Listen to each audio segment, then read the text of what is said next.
보는 다양한 방법, 재테크 기사와 돈 되는 정보로 투자의 기준을 제시해주는 재테크 노하우 머니쇼 시작합니다. 간밤 뉴욕 증시 추수감사절 연휴를 맞아서 휴장했고 29일도 블랙 프라이데이를 맞아서 조기 폐장을 하게 되는데 역대 최대 쇼핑 시즌 개막을 앞두고 또 소비자와 기업 간의 심리전도 상당하다고 하죠. 네, 뭐 미국으로 치면 우리한테는 추석이죠. 네네. 뭐 1년 중에 가장 큰 휴가 시즌입니다. 자, 이제 주식시장뿐만 아니라 채권, 코인 등 전 시장이 미국에서는 다 쉬어갔습니다. 간밤에 미국 민주당에서 몇몇 의원들이 대통령의 관세 남용 금지 법안을 제출했다는 소식이 있었습니다. 1977년에 제정된 법인데요. 거기서 이제 대통령에게 부과된 관세나 수입 쿼터 부과를 없애는 내용인데 최근 트럼프 당선인이 SNS를 통해 밝힌 멕시코, 캐나다, 중국 향 관세 폭탄에 대한 대응이라고 보입니다.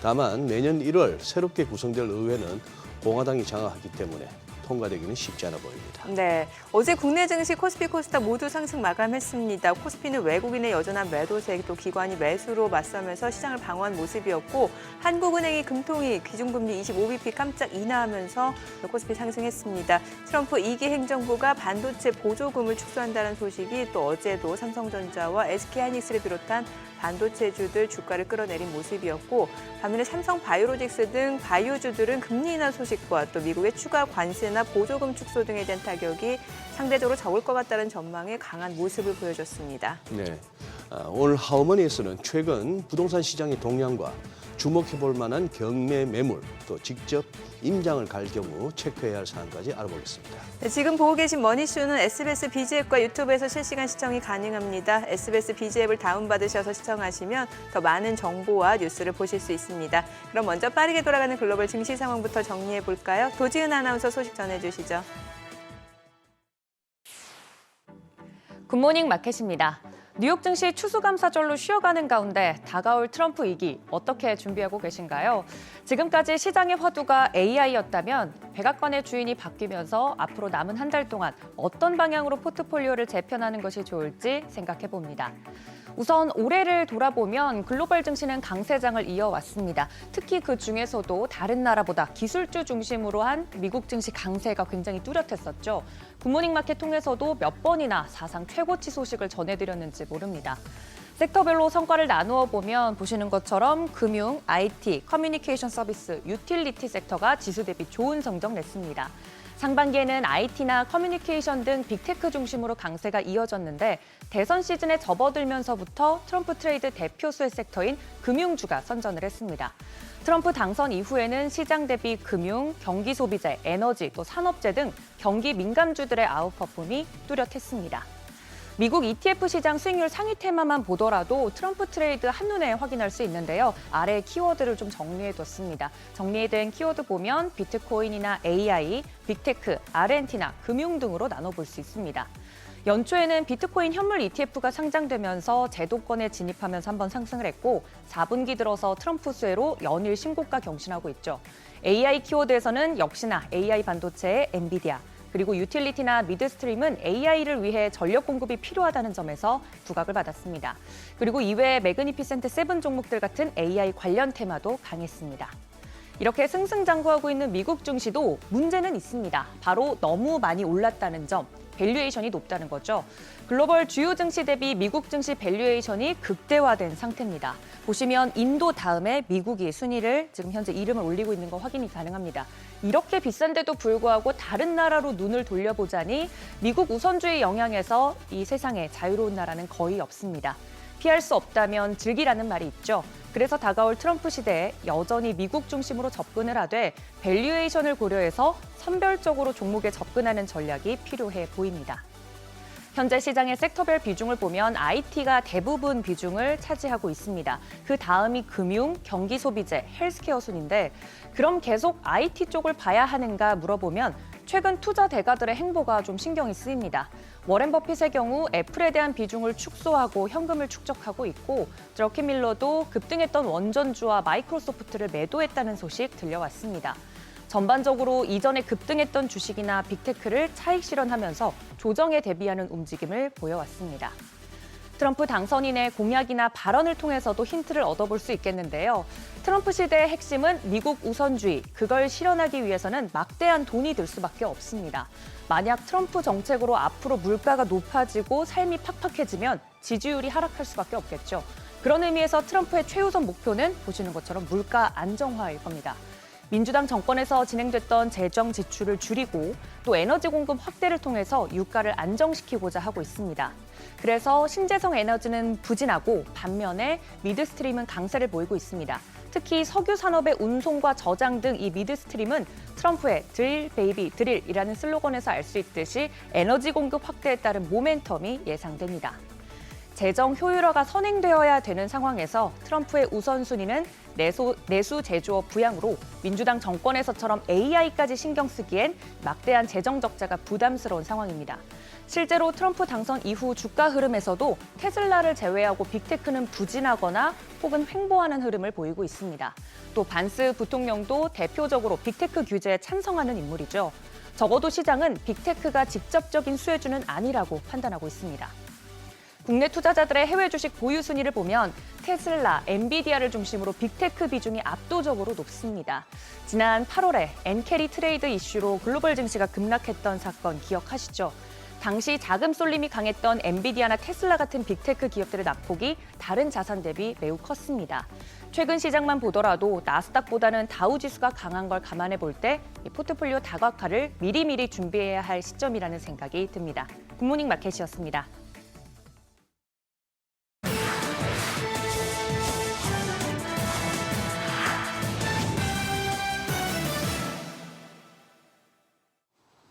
미국 정부가 인텔이 파운드리 사업 지분을 일정 수준 이상 매각하지 못하도록 제한을 걸었습니다. 거액의 보조금을 투입하기로 한 만큼 회사가 외국 주주에게 넘어가지 않도록 하고 나선 건데요. 인텔 의결권 지분의 35%를 제3자가 취득하는 거래를 제한해 기관 투자자 등이 나눠들고 있는 지분이 특정 주주에게 쏠리지 않도록 했습니다. 이 때문에 인텔이 분사하기로 한 파운드리 사업의 지분을 파는데도 제한이 걸리게 됐고요. 이 밖에도 상무부의 동의 없이는 외국의 반도체 제조 시설을 확장하지 못하도록 제약을 걸었습니다. 경영난에 허덕이는 인텔이 적자에 빠진 파운드리 사업을 매각하는 방안까지 검토하고 있다는 추측이 시장에서 나오자 미국의 반도체 굴기가 좌초될 것이란 우려가 나오기도 했었는데 혹여 투입하기로 한 막대한 보조금이 자칫 외국으로 흘러갈 가능성을 사전에 차단시키기 위해 재빨리 손을 쓴 것으로 풀이됩니다. 빅테크 저승사자로 불리는 리나칸 연방거래위원회 위원장의 마지막 칼끝이 마이크로소프트로 향했습니다. 당초 클라우드 사업부에 한정될 것이란 예상과 달리 당국은 클라우드 컴퓨팅부터 소프트웨어 서비스, 인공지능 제품 등 전방위적 반독점 조사에 나섰는데요. 지난 1년여간 마이크로소프트의 경쟁사, 협력사 등과 긴밀하게 소통해왔고 준비한 정보 요구서만 수백 쪽에 달하는 것으로 전해졌습니다.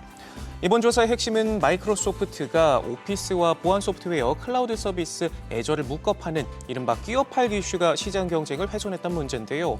그간 빅테크 중 유일하게 당국의 칼날에서 벗어나 있었는데 최근 사이버 보안 사고가 잇따라 발생하면서 결국 조사를 받게 됐고 25년 전 악몽에 다시 맞닥뜨리게 될 위기에 놓였습니다. 과거에도 윈도우의 웹브라우저 인터넷 익스플로러를 끼워 팔았다가 당국의 반독점 레이더망에 걸려 회사가 쪼개질 위기에 놓였었고 결국 빌 게이츠가 사업에서 물러나고 윈도우 문을 경쟁사들에 활짝 열어주는 계기가 됐습니다. 업계는 이번 케이스가 사실상 퇴임을 한 달여 앞둔 칸 위원장의 마지막 빅테크 반독점 조사가 될 것으로 보고 있는데요. 돌아온 트럼프가 당국의 반독점 조사에 대해 기업들을 옥죄고 있다, 줄곧 비판해왔기 때문에 마이크로소프트에 대한 조사가 트럼프 2기 행정부에서 중단될 수 있다는 관측도 나오고 있습니다. 화웨이에 이어서 샤오미도 자체 칩 개발에 도전하고 나섰습니다. 3나노 스마트폰용 반도체 AP칩을 자체 설계해 내년부터 양산에 들어갈 준비를 하고 있는데요. 그간 퀄컴과 대만 미디어텍에 전적으로 의존해 왔는데 3년 전부터 팹리스 자회사를 설립해 개발에 몰두하더니 현재 설계도를 파운드리 업체에 전달하는 테이프아웃 단계까지 접어들었습니다. 대만 TSMC가 생산을 맡을 것으로 점쳐지고 있는데 만약 샤오미가 3나노 AP 양산에 성공한다면 중국 업체 중 최초일 뿐만 아니라 글로벌 AP 공급사로 부상할 가능성도 점쳐지고 있고요. 특히 집중 견제를 받고 있는 화웨이와 달리 미국의 반도체 제재 목록에 포함되지 않아 TSMC를 활용할 수 있어 기술 로드맵에 가속도가 붙을 것이란 전망이 나오고 있습니다.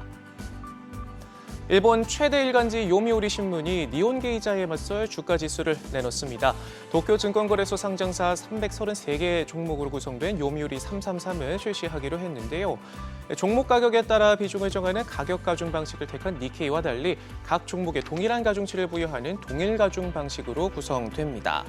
동일 가중 방식은 시가총액 대비 주당 가격이 높은 일부 종목의 지수가 크게 좌우되지 않는 장점이 있는데요. 해당 방식을 택한 요미우리 333은 자동차와 전자부품 제조업체 등 일본 중견기업 주가가 보다 영향을 미칠 것으로 보이고요.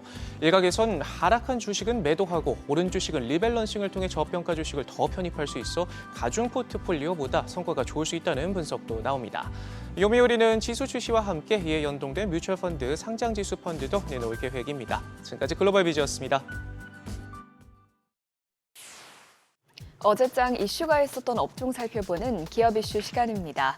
어제 제약바이오주가 강세를 보이면서 지수 하단을 지지해줬습니다. 한국은행이 시장의 예상을 깨고 두 차례 연속으로 기준금리를 인하하자 이에 따른 수혜 기대감으로 제약바이오주의 매수세가 대거 유입된 것인데요.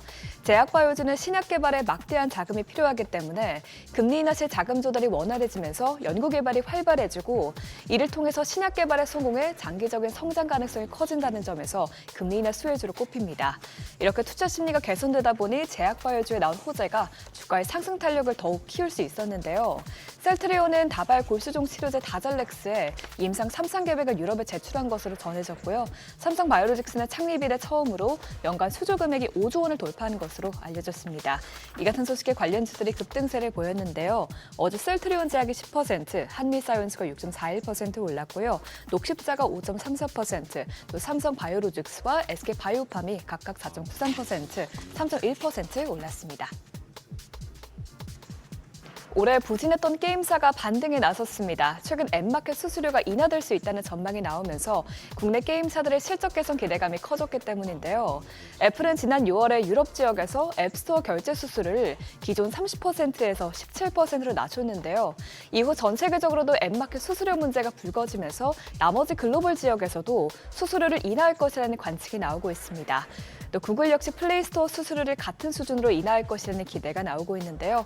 증권가에서는 앱마켓 수수료 인하가 현실화될 경우 이는 게임사들의 즉각적인 수익성 개선으로 이어질 것이라고 보고 있습니다. 구체적으로는 넷마블의 경우 앱마켓 수수료율이 유럽 지역처럼 17%로 낮아진다면 게임사의 영업이익률이 평균 77% 상승할 것이라는 분석이 나오고 있습니다. 또한 신작에 대한 기대감도 게임주 주가를 끌어올리고 있는데요.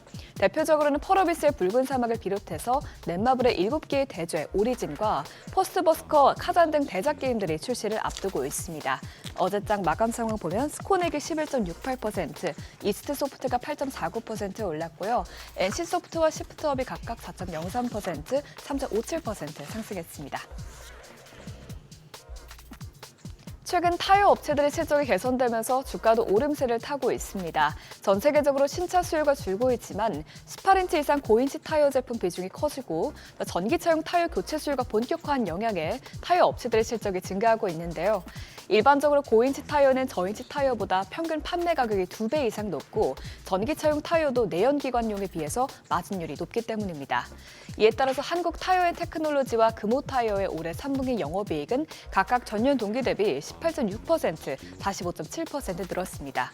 또한 연말부터 시행될 예정이던 유럽연합 산림 전용방직법이 1년 연기된 것도 주가에 호재로 작용했는데요. 당초 타이어 업체들이 고물을 사재기 하면서 가격이 치솟았지만 다시 가격이 하향 안정화될 것으로 전망되기 때문입니다.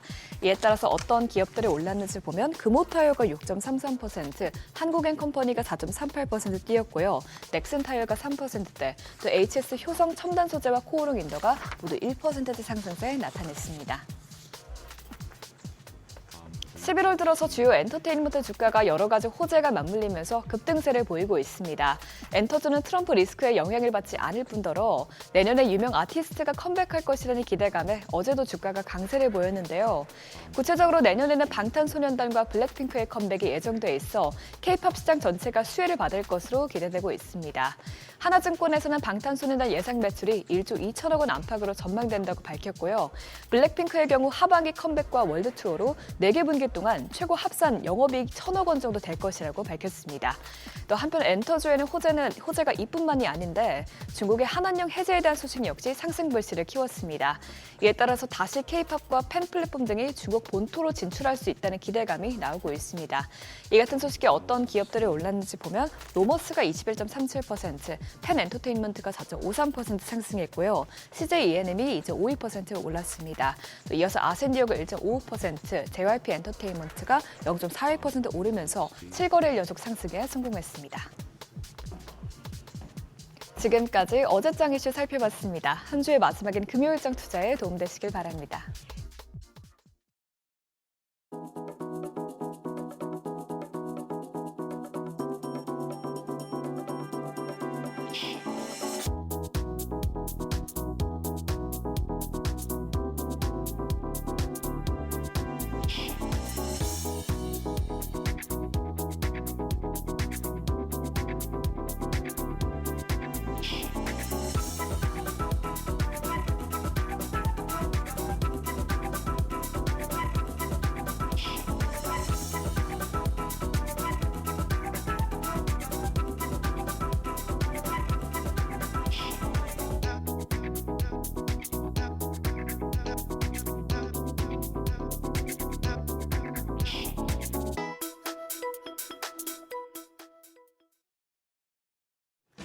속단해서는 안 되는 시장입니다.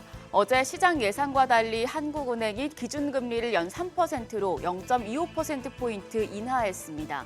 연속 금리 인하를 한 건 글로벌 금융위기 이후 15년 9개월 만이었죠. 깜짝 금리 인하를 단행한 것도 놀라운데 금리 인하 이슈의 지수가 찔끔 오른 것도 놀랍습니다. 미증시 영향을 받은 반도체주들이 줄줄이 내린 영향이 컸는데요. 오늘은 반도체주의 호재가 나온 만큼 시장 흐름이 바뀔 수 있겠습니다. 어제장 복귀하면서 투자 뉴스들도 정리하시죠. 코스피 0.06% 강보합으로 2,500선 지켰고 코스닥은 0.35% 상승하면서 700선 코앞에서 마무리됐습니다. 한국은행이 금리 인하를 단행했는데 경기 둔화 우려가 있었지만 일단 평가는 긍정적이었습니다. 다만 반도체 악재가 시장 상방을 제약했습니다. 다음 주 미국에서 중국 추가 규제가 나온다는 소식에 외국인들은 양시장에서 팔자 포지션을 취했습니다. 유가증권 시장 외국인 5천억 원 가까이 순매도하면서 지난 13일 이후에 최대폭으로 팔아치웠습니다. 주로 관세 영향을 받는 전기전자, 운수장비 등의 매도 규모가 컸고요. 기관은 전기전자를 제외한 대부분의 업종에서 3,377억 원 순매수했습니다. 개인도 796억 원 사자세 기록했습니다.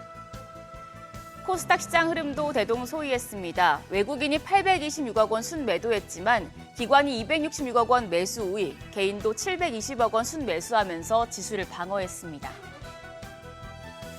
최근에 트럼프 관세 정책의 영향을 받는지 여부가 주가 희비를 가르고 있습니다. 어제도 관세 폭탄 영향권에 있는 반도체주는 크게 떨어졌습니다.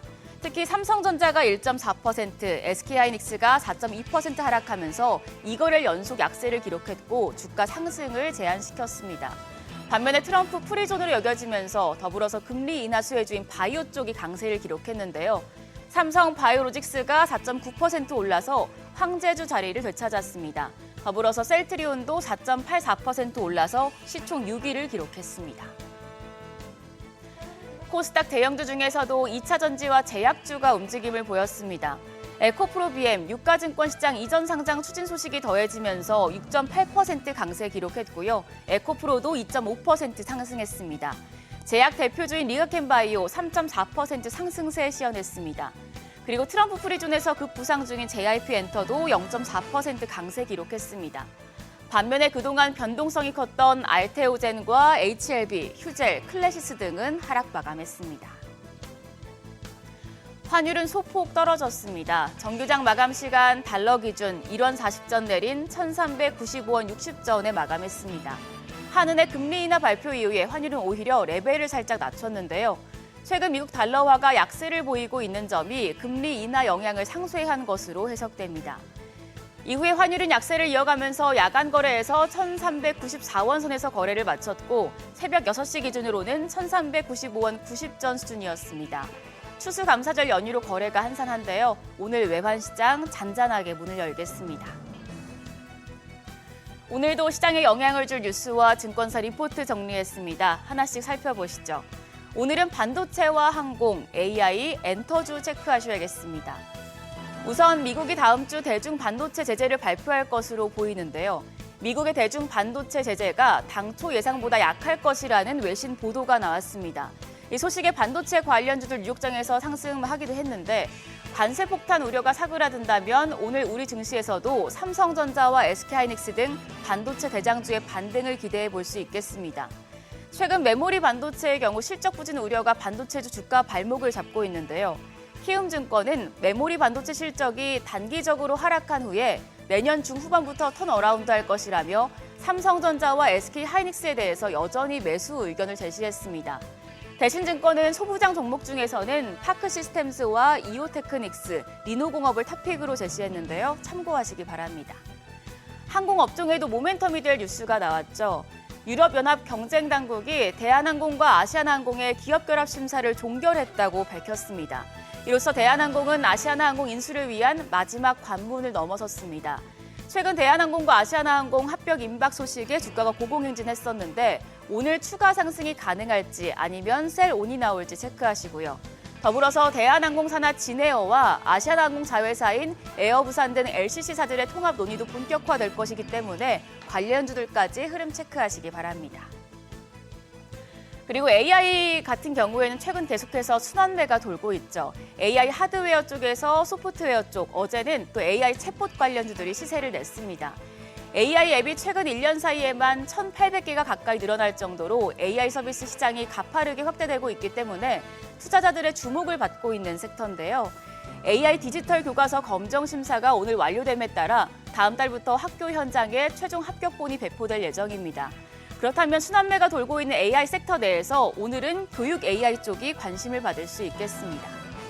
마지막은 엔터주입니다. 엔터주 최근에 트럼프 관세 안전지대로 평가받으면서 유독 시세를 강하게 내고 있는데요.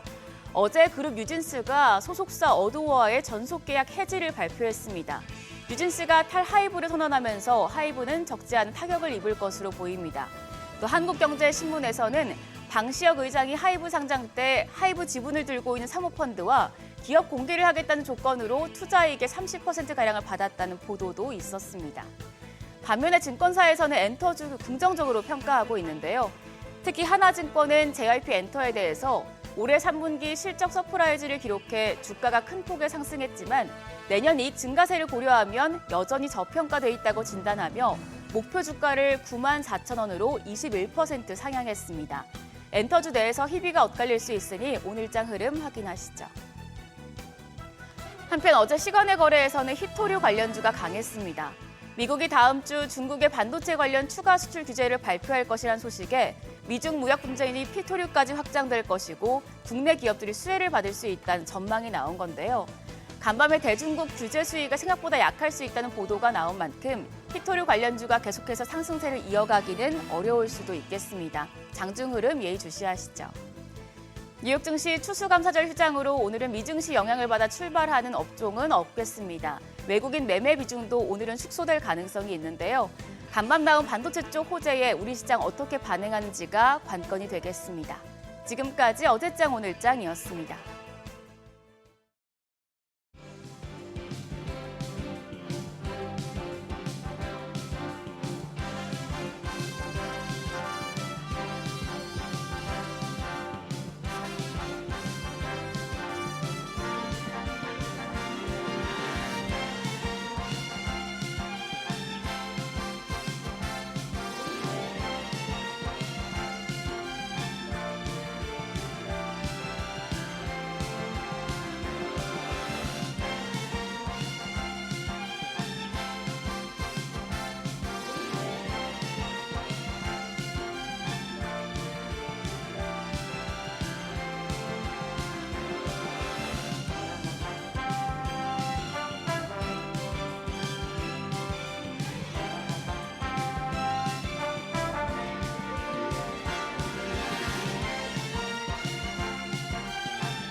네, 현재 시각 8시 25분 지나갑니다. 지금 보고 계신 머니쇼는 유튜브와 SBS 비즈앱에서 실시간 시청 가능합니다. 특히 SBS 비즈앱을 다운받으셔서 시청하시면 더 많은 정보와 뉴스 확인해 보실 수 있으니까요. 참고하시기 바랍니다.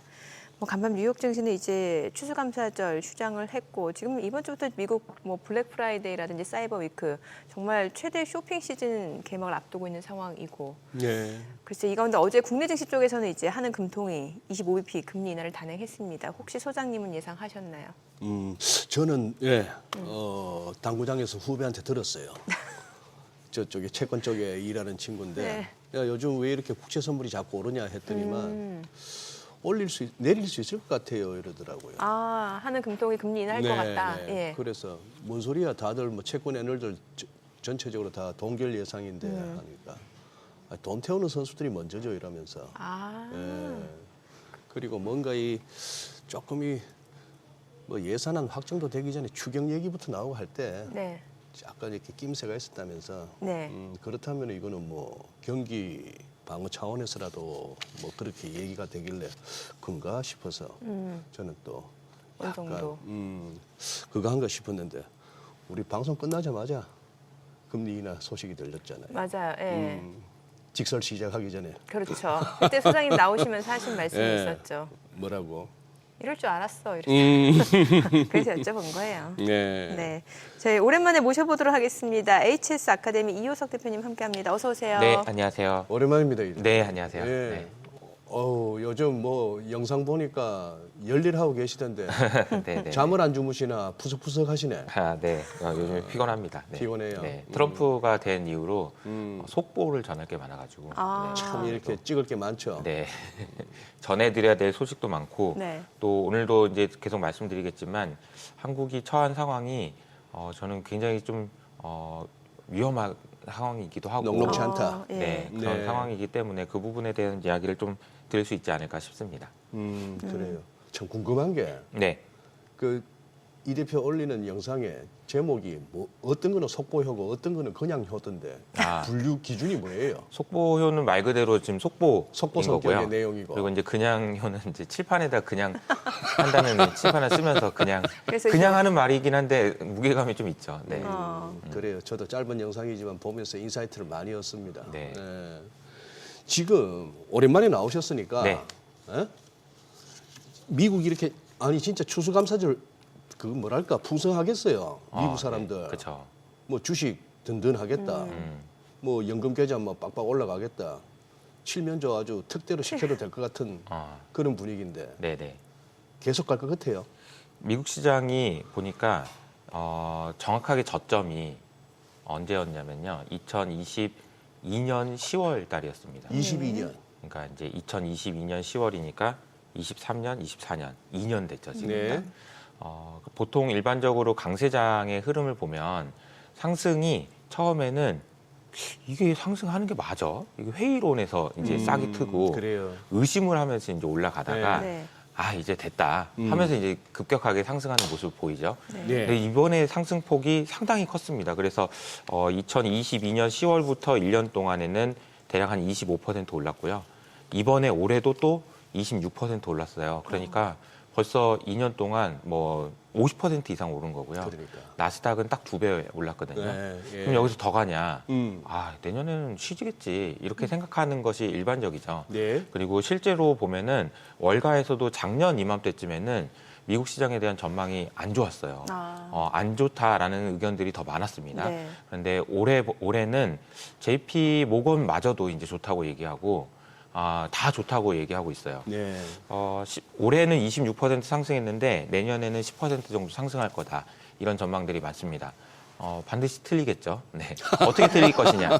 두 가지 가능성이 있습니다. 첫 번째, 오른다고 했는데 네. 빠지는 경우가 있겠고요. 네. 네. 두 번째로는 올린다고 했는데 더 많이 오를 더 경우가 많아, 있을 그렇죠. 텐데 제 생각에는 후자의 가능성이 좀 있지 않나. 더 많이 라고 오른다. 생각합니다. 많이 오른다. 왜냐하면 이제 그 상승장도 그렇고요, 하락장도 그렇고 특징이 있는데 네. 초반에는 의심하기 때문에 이런 각도로 오르고요. 예. 두 번째는 이런 각도로 오르고 세 번째는 이런 각도로 오르는 그렇죠. 경우가 있습니다. 왜 일반적으로 그래요. 기아 변속 아저씨. 그리고 네. 하락장에서도 마찬가지로 처음에 빠지는 게 맞나? 이렇게 빠지거든요. 항상 그런 흐름이 있다라고 생각해 보면 그리고 게다가 지금 어제 우리나라도 금리를 내렸지만 연준도 내년에 금리를 또 올리는 것이 아니고 인하하는 방향으로 갈 텐데 네. 게다가 트럼프는 규제를 완화해 준다라는 그런 스탠스잖아요. 그러니까 여러 가지 관점으로 봤을 때 주식시장이 밑으로 꼬라박을 거냐 네. 아니면 위로 갈 거냐라고 생각하면 저는 위쪽이 좀 더 맞지 않나 이렇게 생각합니다. 이건 이제 미국 증시 말씀하시는 거고 네, 맞습니다. 국내는 좀 다른 문제겠죠. 네, 국내는 좀 잘 됐으면 좋겠는데요. 네, 국내는 좀 지켜봐야 되지 않을까. 네, 뭘 지켜봐야 되는 거예요? 뭘 지켜봐야 될까요? 네, 뭘 지켜봐야 글쎄요, 되는 제가 이제 그 오늘 아침에 그 기사 네. 질문지 주신 것 중에서 국민연금이 이제 잘하고 있냐 이런 질문이 네. 있더라고요. 국민연금이 최근 한 5년, 6년 동안에 해외 주식의 비중은 굉장히 많이 늘렸고요. 그래요. 네. 국내 주식은 하나도 늘리지 않았어요. 네. 너무 잘했죠. 잘했. 너무 잘했죠. 예. 그리고 채권을 보니까 국내 채권은 비중은 높고요. 해외 채권 비중은 낮아요. 너무 잘한 거 아닌가라는 어허. 생각을 하고 있습니다. 그러니까 사실 지금 보면은 냉정하게 말해서 지금 투자를 하신다고 한다면 주식과 채권을 나눴을 때 주식은 해외 주식의 비중이 높은 게 맞고요. 채권은 국내 채권의 비중이 높은 게 맞습니다. 국내 채권의 비중이 높은 게 맞다라는 얘기는 채권은 아시는 것처럼 경제가 안 좋을 때, 네네. 그 경제가 좋아질 가능성이 없을 때, 혹은 인플레이션이 문제가 되지 않을 가능성이 높을 때 좋잖아요. 그러니까 사실 이제 이 내용을 말씀드리는 거는 우리나라의 경제 환경이 녹록치 않고 내년에도 주식보다 채권이 국내에서는 오히려 더 좋을 수 있다. 예. 근데 반대로 미국은 채권보다 주식이 좋다. 이런 식으로 이제 말씀드릴 수 있을 것 같아요. 그만큼 미국 경기가 좀 탄탄하다라는 거겠네요. 네, 그 예. 파월도 얼마 전에 그런 얘기를 했죠. 너무 좋은데? 미국 경기. 너무 좋아. 뭐 이런 표현을 했었죠. 네. 그럼 이전에 50bp 단행한 거는 뭐라고 해석이 그거는 제 생각에는 그런 예. 것 같아요. 파월도 그 이제 트럼프가 된 이후로 혹시 자기 자리가 위협받을까 봐 고민하고 있잖아요. 네. 그때 미안하다 뭐 이런 얘기를 하는 그 제스처를 네. 보냈어요. 지난번에 예. 연설할 때 제가 예. 보니까 파월이 딱 그렇게 이야기를 하더라고요. 그 트럼프 형 저기 미안한데 그때는 내가 바이든 될 줄 알았고 지금은 아니니까 내가 이번에 12월에 인하 안 하고 1월에 취임하시면 시키는 대로 하겠습니다. 뭐 이런 분위기. 형님 되시고 나면 네네. 선물조로 네. 그러면 12월에는 안 하고 넘어가는 걸로 이런 분위기. 10월 동결 가능성 높고 네네. 내년에 취임하고 나서 네네. 그런 지금 분위기인 또 것 같습니다. 시장의 프라이싱은 그래도 12월에 그래도 한번 하고 넘어갈 것 같다는데 일단 시장 컨센서스에 반하는 네네. 그 시장 컨센서스가 지금 한 60% 정도 네. 인하할 가능성이 높다고 네네. 보는 것 같아요. 제 생각에는 좀 안 할 가능성이 높지 안 할 않나. 가능성. 어제 뭐 뉴욕장이 쉬었으니까 그럼 우리 얘기 좀 할게요. 네네. 어떻게 이 대표는 금리 인하 전망하셨어요? 하는 아니요, 못했습니다. 못 저는. 하셨어요? 네, 안 할 거라고 생각했었는데 그 하는 총재가 용기를 내신 거라고 생각합니다. 어제 뭐 영상 제목이 오늘 아침에 나오시면 물어보려고 아예 보지도 않았네. 뭐 네. 구국의 혈당까지 제목을 다셨대. 네네. 제가 그 정도까지? 한국은행 총재가 했던 말 중에 제가 네. 생각할 때 가장 중요한 단어는 구조적이라는 단어였어요. 구조적. 그러니까 우리가 보면은 기자회견에서 질문이 두 가지가 다 있는데 네. 금리 인하하면 원화 약세되고 돈 다 빠져나가고 예. 그거 어떻게 하려고 그러냐라는 예. 질문도 있는가 하면은 금리 인하 너무 늦은 거 아니에요? 라는 질문도 있어요. 예, 예. 사실 그래요? 이게 보면 네. 금리 인하를 한다는 것 자체에 대해서 이게 양면이 있다는 거죠. 그렇죠. 장점이 있고 단점이 있는 거예요.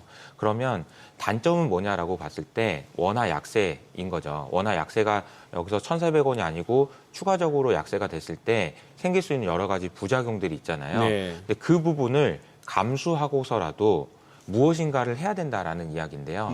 그 이야기가 금리 인하를 선택한 이유가 되겠죠. 두 가지를 말씀하셨는데 첫 번째는 트럼프가 이럴 줄 몰랐다. 이렇게까지 될 줄 몰랐다. 그러니까 트럼프가 당선될 가능성이 있다고는 생각했으나 네. 레드 수입을 할 줄 몰랐다. 그 정도. 그러니까 완전히 이쪽으로 쏠려버렸고 그게 이창용 총재의 네. 워딩입니까? 제가 좀 약간 의역을 좀 의역을 했습니다. 하자면? 네, 근데 이제 뭐 거의 크게 틀리진 않을 네, 것 같아요. 그래서 레드 수입이 됐다는 얘기는 트럼프의 정책이 더 강화될 수 있고 그 방향으로 네. 갈 수 있다라는 의미이기 때문에 네. 그 부분에 대한 대비가 필요하다는 게 첫 번째고요. 두 번째로는 수출 경제가 조금 부담스럽다. 그러니까 3분기에 수출이 둔화되는데 네. 이게 일시적인 것이 아니고 예. 구조적인 것이다라고 하면서 구조적이라는 것의 표현에 경쟁국과의 경쟁 심화를 이야기하셨거든요. 저는 이게 방점이라고 봐요. 경쟁국과 경쟁 심화가 되면서 나타나는 수출 경기의 구조적인 둔화. 이 표현이 상당히 중요한 표현이다라는 거죠. 왜 이게 상당히 중요한 표현이냐면요. 저는 뭐 여기 뭐 현대차, 뭐 삼성전자, SK 뭐 계신 분들하고 이렇게 소통을 해보면 네. 요즘 하나같이 얘기하는 게 뭐냐면은 중국의 제조업 경쟁력 강화가 너무너무 무섭다라는 표현을 많이 하시거든요. 그래서 지금 중국에 대한 이야기를 많이들 이제 안 하고 계신데 중국의 제조업 경쟁력 강화가 정말 우리나라의 숨통을 조여오고 있다. 그래서 구조적인 변화다, 이거는 이런 얘기예요. 사실 중국에서 우리나라가 제조업에서 위협을 받고 있었던 섹터들은 보통은 철강, 화학 이런 쪽이었습니다. 디스플레이 힘들죠. 네. 중국이 한번 건들기 시작하잖아요. 그러면 정말 힘들어져요.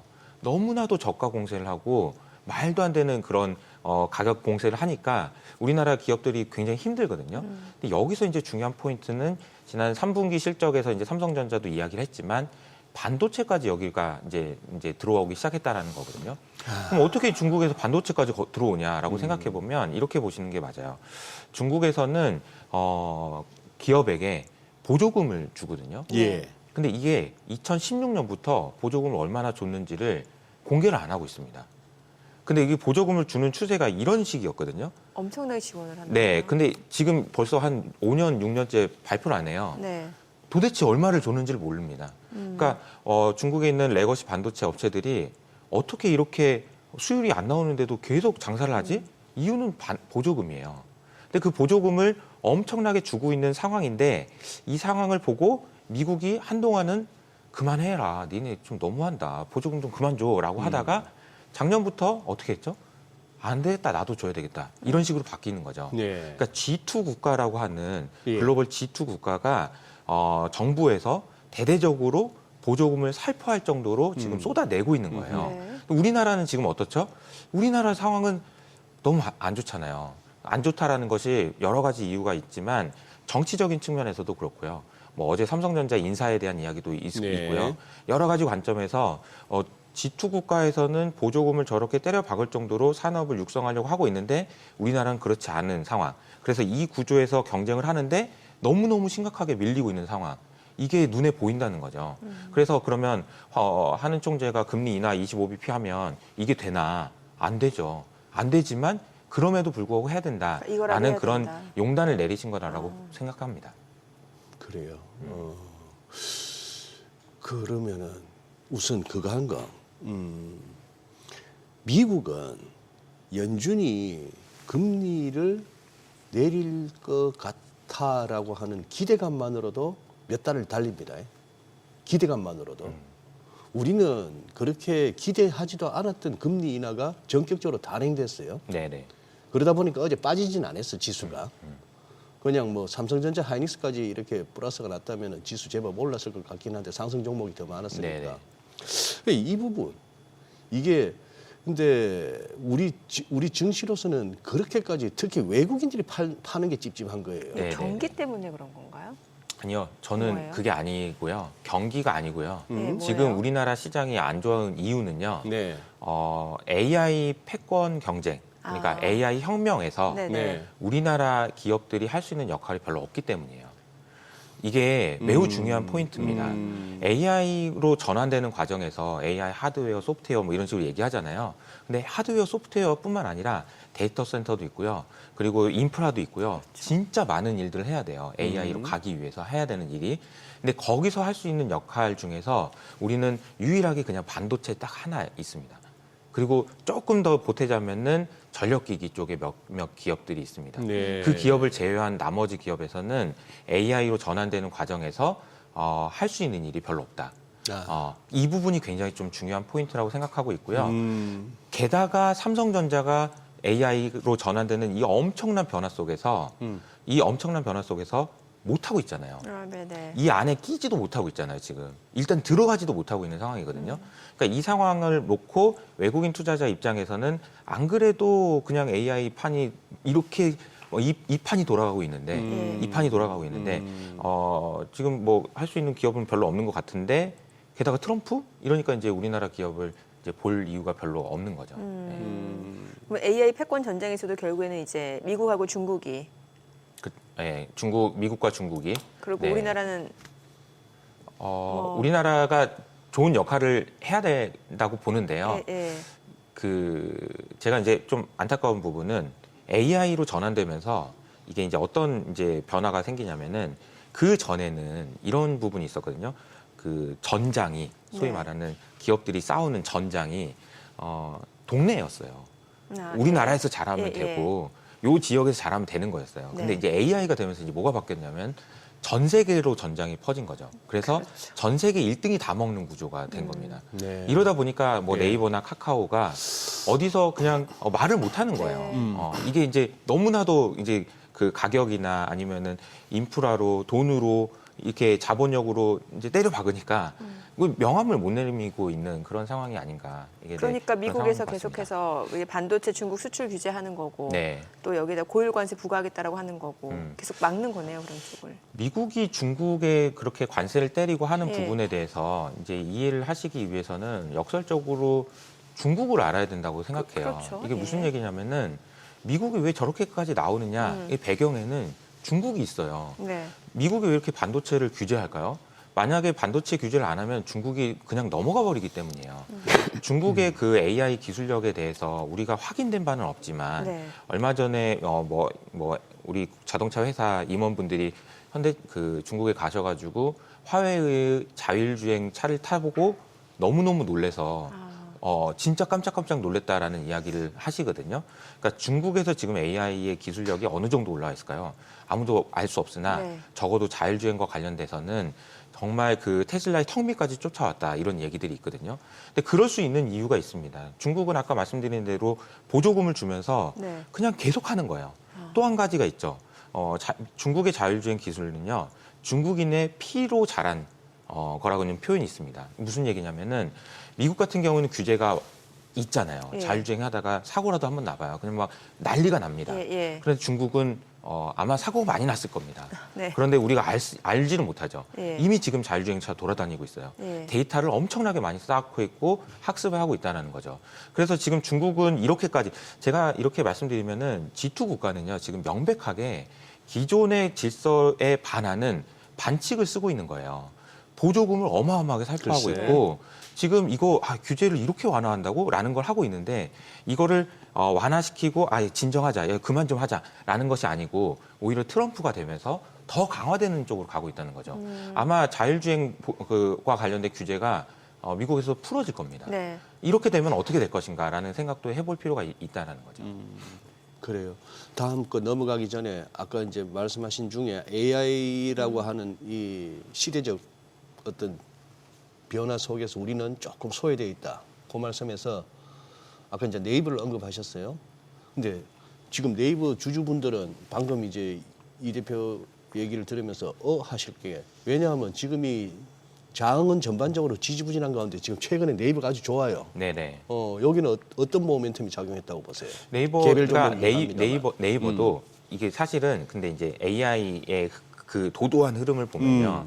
작년 한 해 동안 그리고 이제 올해까지 엔비디아가 주도한 환경이었잖아요. 그렇죠. 그러면 엔비디아가 주도했다는 얘기는 AI 중에서 하드웨어 쪽인 네. 거예요. 하드웨어라고 하면은 어떤 부분이 있냐면요. 세미컨덕터, 그러니까 반도체가 있고요. 그리고 데이터 센터가 있고요. 네. 데이터 센터를 짓기 위한 인프라가 있습니다. 네. 이게 이제 하드웨어예요. 그래요? 그리고 이제 소프트웨어로 넘어가려면은 우리가 알고 있는 오픈 AI 같은 어허. 메타 아니면 XAI가 만드는 소프트웨어 인프라스트럭처가 있고요. 네. 모델이 있습니다. 그리고 클라우드 서비스가 네. 있죠.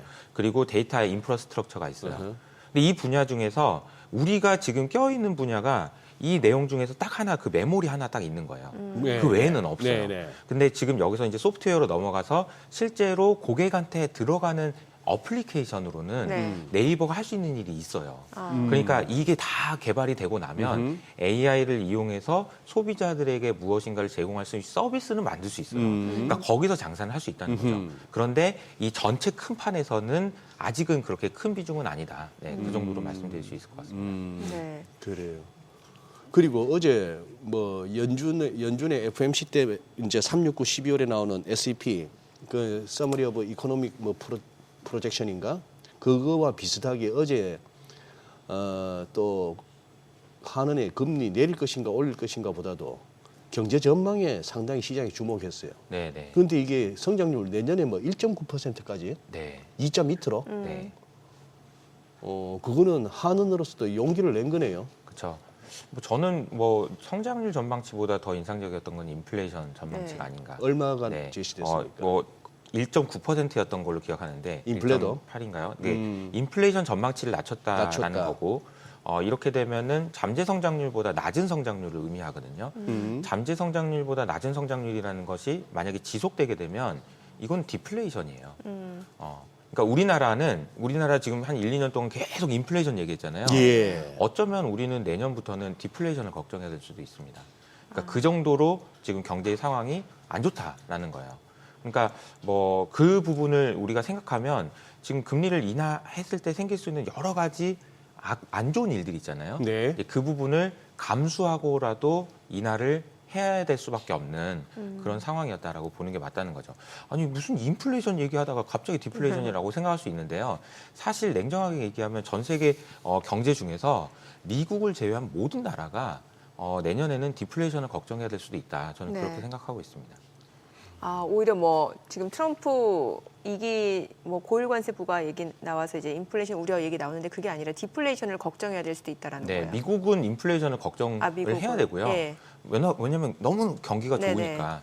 근데 이제 다른 나라는 네. 인플레이션을 걱정하는 게 아니고 인플레이션보다 그러니까 더 나쁜 거죠. 그러니까 디스인플레이션이라고 예, 말씀드릴게요. 예. 디플레이션은 더 심각한 거니까. 예. 그러니까 인플레이션을 걱정할 상황은 아닌 것 같다. 다른 지역은요. 왜 그러냐면은 예를 들어서 이제 우리나라의 상황에 대해서 굉장히 안 좋게 제가 말씀을 드렸지만 그럼 다른 나라는 괜찮냐 그러면 다른 나라도 안 좋아요. 뭐 유럽이나 독일도 그렇고 예. 유럽의 상황도 상당히 예. 안 좋습니다. 그래서 그 유럽의 이제 특히 독일 같은 경우에도 중국의 자동차, 전기차 산업에 완전히 밀려서 폭스바겐이나 이런 데서 지금 공장 문을 닫고 있어요. 우리나라도 지금 뭐 롯데케미칼, 뭐 포스코 문 닫고 있잖아요. 네. 다 문 닫고 있거든요. 그러니까 이게 이제 고용 창출을 못하고 소비를 좀 약화시키고 하는 부분들 때문에 수요라는 측면에서 보면 디플레이셔널이한 요인들이 미국을 제외한 모든 나라에서 지금 있는 상황이다. 이렇게 말씀드릴 수 있을 것 같아요. 저기는 아까 오프닝에서 잠깐 소개했습니다만 어제 이제 민주당 의원들 몇 명이 이제 대통령의 관세 남용 방지 법안. 금지 법안 네. 이렇게 일단 발의를 했는데 뭐 의회 통과 과정이 있어야 되겠습니다만 뭐 보나마나 뭐 지금 내년에 공화당이 상원 하원도 다 장악한 상황에서 안 된다고 보는 게 맞을 거고 만약에 된다면은 취임 초부터 트럼프는 레임덕이고 네. 만약에 그게 의회에서 통과가 된다면은 네네네. 그런 상황인데 이미 대선에 기울었고 안 된다고 하는데도 민주당 측에서 저런 식의 어떤 발의를 하는 것은 어떤 트럼프 2기 출범에 앞서서 나름대로 거기도 정치하는 사람들을 다 뭐 나쁘게만 볼 건 아니고 그 사람들도 나라 걱정하는 차원에서 뭔가를 발의했다고 본다면은 뭘 걱정해서 그랬을까요? 네, 관세를 만약에 이제 뭐 60% 뭐 네. 이렇게 때린다 만약에 그러면 블룸버그 이코노미스트 전망치를 보니까 우리나라는 뭐 수출이 뭐 거의 한 40% 떨어질 수도 있다 뭐 이런 식으로 이제 전망을 하셨더라고요. 그러니까 정말 극단적이죠. 네. 그러니까 60%라는 관세가 너무 극단적인 겁니다. 근데 저는 거꾸로 60%라는 관세를 트럼프가 왜 이야기했을까가 더 중요하다고 생각해요. 그거는 중국 때문이에요, 또. 그러니까 이제 중국의 자동차 산업을 한번 말씀드려볼게요. 우리나라 지금 전 세계적으로 자동차 수출을 하고 이렇게 하잖아요. 근데 제일 수출을 많이 하는 나라가 독일하고 일본이거든요. 그러니까 독일하고 일본이 과거 한 20년, 30년 동안 자동차 수출 강국, 자동차 최강국이었습니다. 그랬을 때 연간으로 수출하는 규모가 500만 대였어요. 500만 대에서 600만 대 정도 수준이요. 그리고 중국은 수출 안 했어요. 그러니까 이제 수출 시장에서 보면 네. 중국은 늘 물건을 사가지고 가는 예. 그냥 뭐 우리 5일장 한번 생각해 보시면 할머니가 오셔가지고 그냥 남는 물건 싹 사가지고 가고 네. 이런 모습을 상상하면 돼요. 근데 그 아줌마가 할머니가 갑자기 어느 날 뭐 보따리 싸들고 와가지고 자리 깔고 물건을 팔고 있는 거예요. 물건을 사가는 사람이 물건을 팔고 있는 거예요. 중국 자동차 회사가 2년 동안에 자동차 수출량이 급증했는데 네. 올해는 아마 650만 대를 수출할 것 같거든요. 수출이. 네. 그러니까 지금 그러니까 제가 이 말씀을 드리는 이유는 뭐냐면 항상 국제 시장에서 수입을 하던 나라가 네. 갑자기 수출한다. 이거는요 엄청난 변화예요. 그러니까. 엄청난 변화예요. 예. 근데 이 숫자가 650만 대뿐만 아니라 냉정하게 이론적으로 보면 네. 중국의 지금 자동차 캐파는 4천만 대입니다. 우후. 그리고 중국 내에서 소비할 수 있는 물량은 2,500만 대예요. 네. 그럼 빼면 1,500만 대잖아요. 예. 1,500만 대까지 이론적으로는 갈 수 있다. 쏟아져 가동률이 나온다. 안 나오니까 해외에서 못 받아주니까 이런 거죠. 예. 근데 앞으로 이제 중국에서 물량을 진짜로 공세를 한다. 네. 가격으로 친다라고 하면 60% 관세로 안 될 수도 있어요. 예. 못 막을 수도 있습니다. 그래도 가격이 안 될 수도 있어요. 그러니까 지금 중국에 가서 직접 중국의 전기차를 타보신 분들은 네. 진짜 공포감이 후들후들 떨려요. 왜요? 가격이 너무 싼데 너무 좋아요, 품질이. 성능은 괜찮고. 그러니까 가격이 너무 싸요. 예. 거기에 60%의 관세를 붙여도 경쟁력이 있을 정도라는 얘기가 나올 정도라는 거죠. 네. 이게 이제 물론 자동차뿐만 아니라 대부분의 제품에 대해서 그런 얘기가 나오기 때문에 트럼프가 그런 이야기를 하는 거다라는 거고요. 대신에 이제 이 부분을 생각하실 때 주목하셔야 되는 부분은 얼마 전에 그 재무장관이 베센트라는 사람이 됐어요. 예. 이분이 되니까 주가가 올라요. 예. 이게 이제 어떤 의미가 있냐? 이걸 좀 설명드려야 될 것 같은데요. 관세를 그렇게 때리면 미국도 아파요. 네. 자기 발등을 때리는 거죠. 네. 그러니까 민주당에서 그렇게 나오는 이유는 우리도 죽겠다. 그렇게 하지 마라. 그렇게까지는 하지 마라. 이런 얘기 아니겠습니까? 근데 이제 베센트가 한 얘기는 이런 거예요. 내가 트럼프의 정책을 다 오케이 하는데 우선순위가 있다. 정책을 추진하는 우선순위가 있는데 첫 번째 우선순위는 뭐냐면은 법인세를 낮추는 거다. 네. 법인세를 낮추고 이것을 연구하는 거다라고 이야기를 합니다.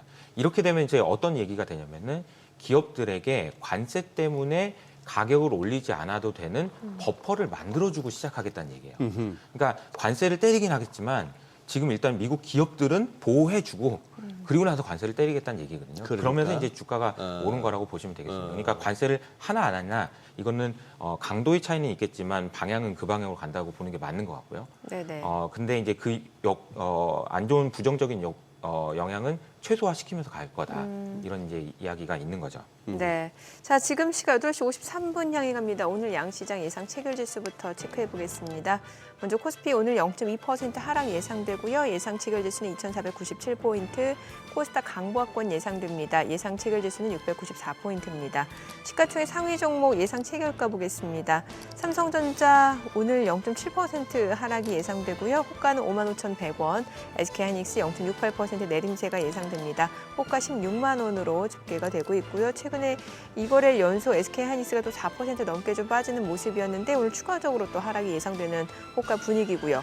LG에너지솔루션이 0.8% 하락 예상됩니다. 호가는 39만 9천 원, 삼성바이오로직스가 보합 예상되고요. 현대차가 0.2% 상승 예상됩니다. 호가는 21만 9,500원.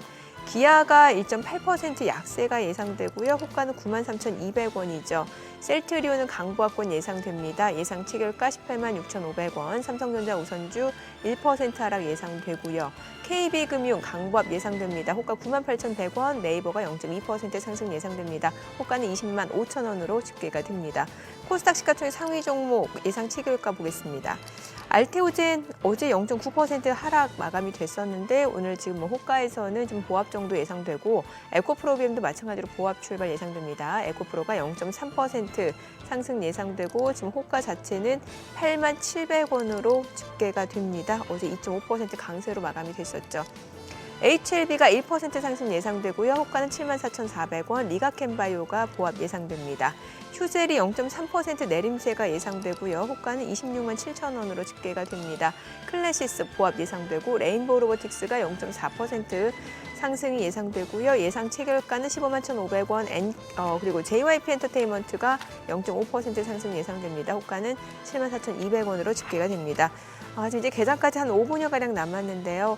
일단 뭐 양시장 지금 보합권 예상되고 있는 상황이고 글쎄요, 이제 반도체주가 계속해서 또 주가 흐름이 좀 좋지 않다 보니까 시장 자체가 어떻게 뚜렷하게 좀 방향 잡기가 쉽지 않아 보이네요. 그렇죠. 예. 어쨌거나 지수에는 네, 삼성전자 하이닉스의 부진이 굉장히 이렇게 그렇죠. 막 누르고 있는 거는 맞고 그 와중에 이제 업종별로 이렇게 가는 쪽은 좀 나오기는 하는데 이 가는 것도 거래일 기준으로 일주일을 못 가니 이제 좀 오르면 또 이제 털고 나오고 해야 되는 그런 상황이긴 합니다만 동시효과에서 저 정도면은 또 오늘 또 뚜껑을 한번 열어는 봐야 되겠죠. 오늘 사실 11월 마지막 아닙니까? 거래일 기준으로. 맞아요, 네. 예, 예. 그렇게 되면서 야 이게 어제 뭐 잠시 말씀드렸습니다만 엔비디아도 조금 월봉이 험해졌는데 우리 이게 지금 월봉으로 이게 음봉이 하나 둘 셋 넷 다섯 개째구나. 5개월 연속 하락이구나. 코스피 기준으로. 예. 그렇게 되네요. 참 아이고 우리 국장 하시는 분들 진짜 살이 생기겠습니다 몸에. 아니 그러면은 대표님 삼성전자하고 SK 하이닉스는 상승 모멘텀 찾기가 쉽지 않다라는 거예요? 어떻게 봐야 되는 거예요? 삼성전자 하이닉스가 이제 그 잘 되면 좋겠지만 앞서 이제 계속 제가 오늘 중국에 대해서 말씀을 많이 드렸는데 그 우려가 좀 반영이 돼 있는 것 같고요. 게다가 주가에. 투자자들의 생각에는 2018년이 자꾸 떠오를 거예요. 2018년. 2018년이 우리나라 코스피의 PBR 밴드가 한 배에서 0.8배로 내려온 그 역사적인 그 해거든요. 네. 그 해에 무슨 일이 있었냐면 트럼프가 중국에 대한 관세를 때리기 시작한 해입니다. 2018년이요. 그러니까 2017년에 삼성전자 하이닉스 주가 굉장히 좋았고요. 2018년에 정말 많이 하락했는데, 그러니까 지금 관세에 대한 부담감이 짓누르고 있는 상황에서 반도체가 가장 민감하기 때문에 그 부분에 대한 걱정들을 지금 이제 시장에서 반영하고 있는 것 같습니다. 그래서 주가가 지금 그 긍정적인 모멘텀이 이제 언제 생기냐, 가격 모멘텀이 생기기를 좀 기대를 필요가 있는 것 같고요. 그리고 삼성전자보다는 여전히 저는 하이닉스가 좀 더 낫다라고 생각을 합니다. SK 하이닉스가. 지금 우리 지금 미국에서도 어떻게 보면 그동안 잘 달려왔던 매그닙 세븐 빅테크들이 조금 이렇게 주춤하고 있고 뭐 횡보 내지는 일부 빠지는 중에 이제 소형주, 경기 민감주 뭐 이런 쪽으로 약간 트럼프 트레이드 내지는 이제 그동안 소외됐던 쪽으로 이제 가는 흐름이 보이잖아요. 보이는데 우리도 지금 이제 조금 이렇게 꿈틀거리기 시작하는 업종들이 보입니다. 그 중에 눈에 띄는 게 좀 있으실 것 같은데. 저는 이제 개인적으로 지금 보고 있는 섹터는 이제 이런 기준이 필요할 것 같아요. 기준. 어떤 기준이 필요하냐면은 참 이게 옛날에는 이런 거 없었는데 요즘에 이제 제가 앞서 말씀드렸던 미중 패권 전쟁, 지투 전쟁이 더 본격화되다 보니까 패권국에 쓸모가 있는 회사인가? 그러니까 미국에 쓸모가 있나? 그러니까 이제 조선업종, 방산업종, 그리고 바이오 이런 섹터들이 그나마 좀 우리가 이런 여러 가지 어려움들 속에서 버텨내거나 좋아질 수 있는 여지가 있는 섹터가 아닐까 이렇게 생각하고 있습니다. 조선과 바이오요. 네. 실제로 뭐 트럼프가 전화를 했다 이런 게 아니고 그러니까 정말로 조선 업종이 미국의 국익을 위해서 필요해요. 지금 우리나라 조선 업체가. 그리고 바이오 역시 마찬가지고요. 그러니까 중국의 CDMO를 저항하고 이게 여러 가지 이야기들을 생각해 보면 바이오 그리고 조선 그리고 이제 뭐 일부 변압기기 뭐 이런 섹터들이 그나마 좀 좋은 모습을 보일 수 있지 않을까 내년에 그런 생각을 하고 있고 또 한 가지는 지금 우리가 여러 가지 이야기를 했는데 결과적으로 금통위에서 하는 총재가 이런 결정을 내렸다면 원화가 약세가 될 가능성이 높아요. 원화 약세를 용인해서라도 감안하더라도 이렇게 하겠다는 얘기니까요. 그럼 원화 약세가 지금 이렇게 진행이 되게 되면 우리나라의 수출 기업들은 내년에 좀 좋을 수가 있거든요. 대신에 중국과 경쟁이 없는 것이라는 것을 철저하게 가려내야 될 것 같고요. 그러니까 그런 측면에서 보면 K 수출주들이 좋을 수 있습니다. 앞서 이제 뭐 엔터주 얘기도 나왔지만 엔터주라든지 아니면은 뭐 삼양식품 같은 회사들도 있고요. 이렇게 해외 미국으로 수출하는 기업들 이런 쪽에서는 기회들이 있다라고 생각합니다. 오히려. 알겠습니다. 이제 간밤 뉴욕 증시는 추수감사절 휴장을 한 가운데 어제 국내 증시 이제 한은 금통이 25bp 금리 인하 소식이 있었고 다만 시장 자체는 뭐 탄력적으로 올라가기 쉽지 않았던 것 같습니다. 오늘 국내 증시를 확인해 보죠. 개장합니다.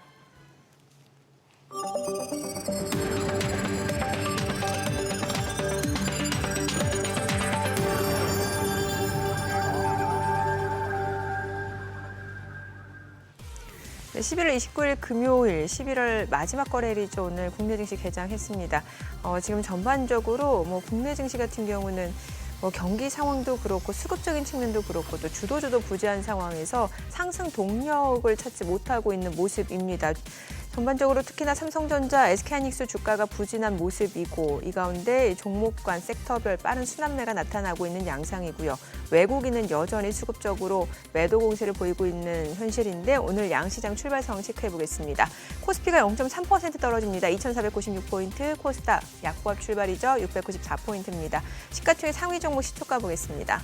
삼성전자 0.7% 떨어집니다. 55,100원이고요. SK하이닉스가 0.3% 내림세로 16만 500원. LG에너지솔루션이 0.8% 하락합니다. 39만 9천 원이고요. 삼성바이오로직스가 0.3% 상승하면서 주가는 다시 한번 이제 100만 원을 좀 돌파하고 있는 상황이죠. 100만 2천 원. 그리고 현대차 0.2% 소폭 올라갑니다. 21만 9,500원이고 기아는 반면에 1.4% 떨어집니다. 93,500원. 셀트리온 보합이고요. 삼성전자 우선주가 0.9% 떨어지면서 47,300원이고 KB금융이 1.7% 하락합니다. 96,300원. 네이버가 0.4% 하락으로 20만 3,500원에 거래되고 있습니다. 코스닥 시가총액 상위 종목 시초가 보겠습니다. 알테오젠 오늘 0.5% 올라갑니다. 지금 30만 4,500원 지금 반등 흐름 보여주고 있고 에코프로비엠이 1% 하락하네요. 지금 1.9%, 2%까지 좀 낙폭이 확대가 되는 양상인데 14만 1,600원, 14만 1,700원 선 움직임 이어집니다. 사실 어제 이제 6.8% 올랐기 때문에 오늘도 일부 차익 실현 물량들이 나오는 게 아닌가라는 생각이 들고요. 에코프로가 1.8% 하락합니다. 7만 8,900원에 거래되고 있고요. HLB가 0.4% 올라갑니다. 73,900원.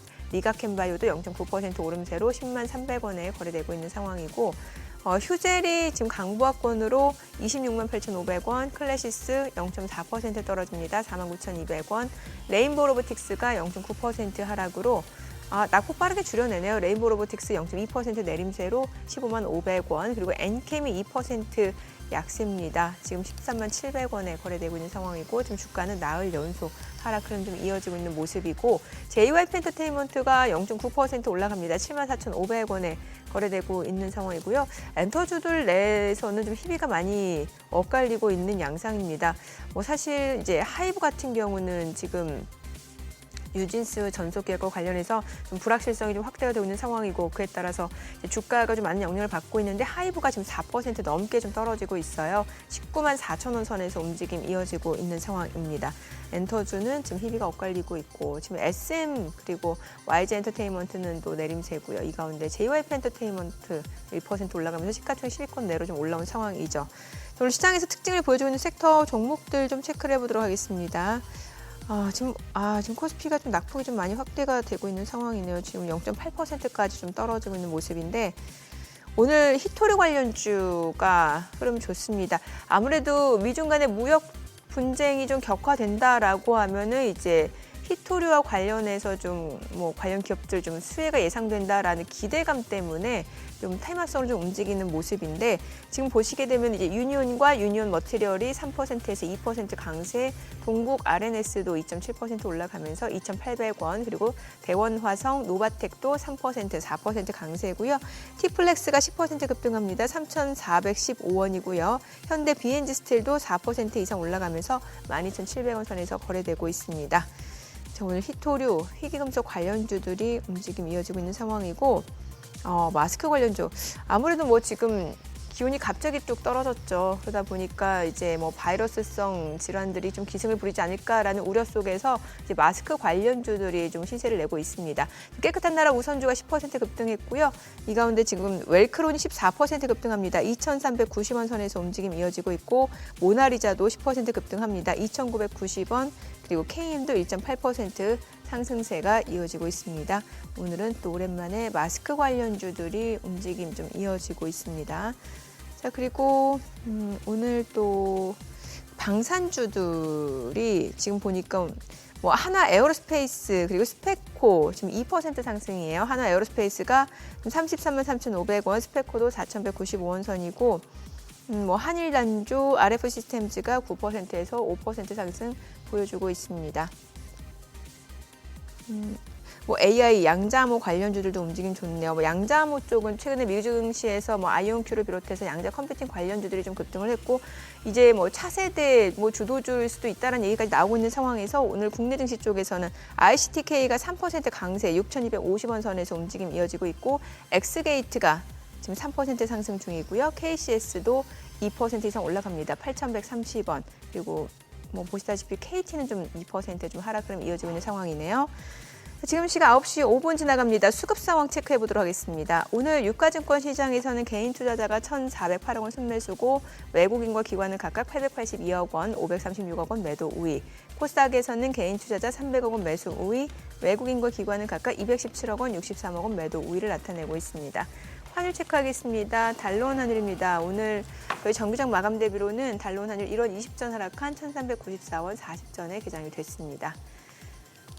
지금 코스피가 글쎄요, 지금 1% 넘게 떨어지고 있는 상황인데 이게 아무래도 뭐 지금 보니까 지금 대형주들이 좀 줄줄이 좀 하락하고 있는 상황이거든요. 주도주도 없는 상황이고. 이게 아무래도 LG 엔솔까지 오늘 빠져버리니까 코스피가 녹아버리네요. 네. 아까 동시호가 때 좀 느낌 안 좋더만. 그래. 뭐 좀 얘기를 좀 해주세요. 제가요? 네. 아니 대표님. 왜냐면 할 말이 없다. 할 말이 없어. 우리 시장. 정말. 네, 오늘 뭐 보니까 딱 뭐 히토류 관련주, 아니면 마스크 관련주, 뭐 양자 컴퓨팅 관련주, 뭐 AI 관련주. 대형주가 없네요. 제가 이제 그 외국인들의 수급을 선행하는 지표가 있어요. 네네. 그 선행하는 지표가 미국에 상장돼 있는 우리나라 코스피를 추종하는 ETF에 네. 설정액이 늘었는지 줄었는지를 보면 네. 외국인들이 어떻게 나올 건지를 좀 예상할 수가 있거든요. 그러니까 설정액이라는 거는 그냥 ETF를 조그맣게 사고 파는 게 아니고 네. 큰 금액을 그냥 빼고 나간다는 의미예요. 최근에 이제 이 ETF에서 자금이 매우 빠른 속도로 유출되고 있습니다. 그래서 외국인들이 지금 우리나라 시장에 당분간 들어오기는 녹록하지 않을 것 같고요. 그리고 이제 반등을 한다라고 한다면은 외국인들이 들어온다라고 한다면은 철저하게 이제 가격 논리로만 얘기를 할 수 있을 것 같고요. 네. 그리고 이제 불확실성이 해소된다는 측면에서 보면은 트럼프가 관세를 어떤 식으로 이제 할 것인지 좀 작게 할 수도 있다 이런 이야기 가지고는 안 될 것 같고요. 실제 그게 이제 까봐서 어느 정도 임팩트가 있는지 이런 부분들이 충분히 가격에 반영돼 있다고 생각할 때 그때 정도만 이제 좀 기대해 볼 수 있지 않을까 이렇게 생각합니다. 정민 앵커가 자꾸 이제 저보고 이 방송 중에 한숨 쉬지 마라. 특히 개장 무렵에 이렇게 꾸지람을 몇 번 들었는데, 근데 저도 모르게 한숨이 나오네요. 네. 아니 근데 이게 무슨 뭐 트럼프 관세 때문에 참. 그래요. 뭐 금투세 얘기도 끝났고 이제 뭐 탓을 해야 되는데, 그래 트럼프가 잘못했네. 그죠? 네. 근데 제가 네. 얼마 전에 블룸버그에서 이제 해외 투자자들 만난 적이 있어요. 예, 예. 네. 그분한테 이제 코스피 어떻게 보냐고 예. 얘기를 했거든요. 예. 너무 싼 것 같다. 싸다. 그리고 경제적인 관점에서 봤을 때는 이거는 이해가 안 된다. 이 정도는 너무 싸다. 이렇게 얘기를 하시면서 한 말이 있습니다. 뭐요? 정치가 문제인 것 같다. 정치. 정치가 문제. 솔직하네. 그렇죠. 아니 그거 아니면은 예. 이유가 없는 것 같다. 이렇게 얘기를 하셨는데 제가 얼마 전에 이제 사석에서 저희 지인들하고 이렇게 얘기를 하는 얘기가 네. 우리나라 지금 현재 상황이 구한말하고 좀 비슷한 것 같다. 이런 얘기를 좀 했었거든요. 네. 구한말 그때 세계 정세가 급변하고 있는 상황에서 그야말로. 우리 안에서는 열심히 싸웠잖아요. 네. 그런 상황하고 비슷한 거 아닌가. 사실 제가 말씀드렸던 내용들을 보시면 G2 국가들이 기존에 쓰지 않았던 반치까지 쓰면서 이렇게 달려들고 있는 마당에 네. 우리나라에 있는 기업들과 정부의 그리고 투자자들은 무엇을 하고 있는지를 생각해 보면 한숨이 나오죠. 네네. 한숨이 나옵니다. 게다가 좀 더 심각한 얘기가 네. 하나 있는데 네. 그 얘기를 드리면 네. 제가 최근에 이제 저희 유튜브 채널에서 올린 여러 가지 영상 중에 조회수가 예. 제일 많이 나온 내용이에요. 제목이 이제 원화 가치를 폭락시킬 위험인데 정부는 아직 실체도 모르고 있는 것 같다는 내용입니다.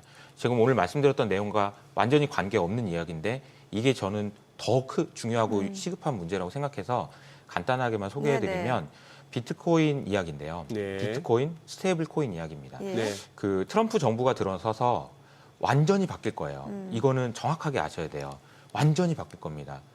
크립토 시장에 대한 그 규제나 완화가 완전히 바뀔 거예요.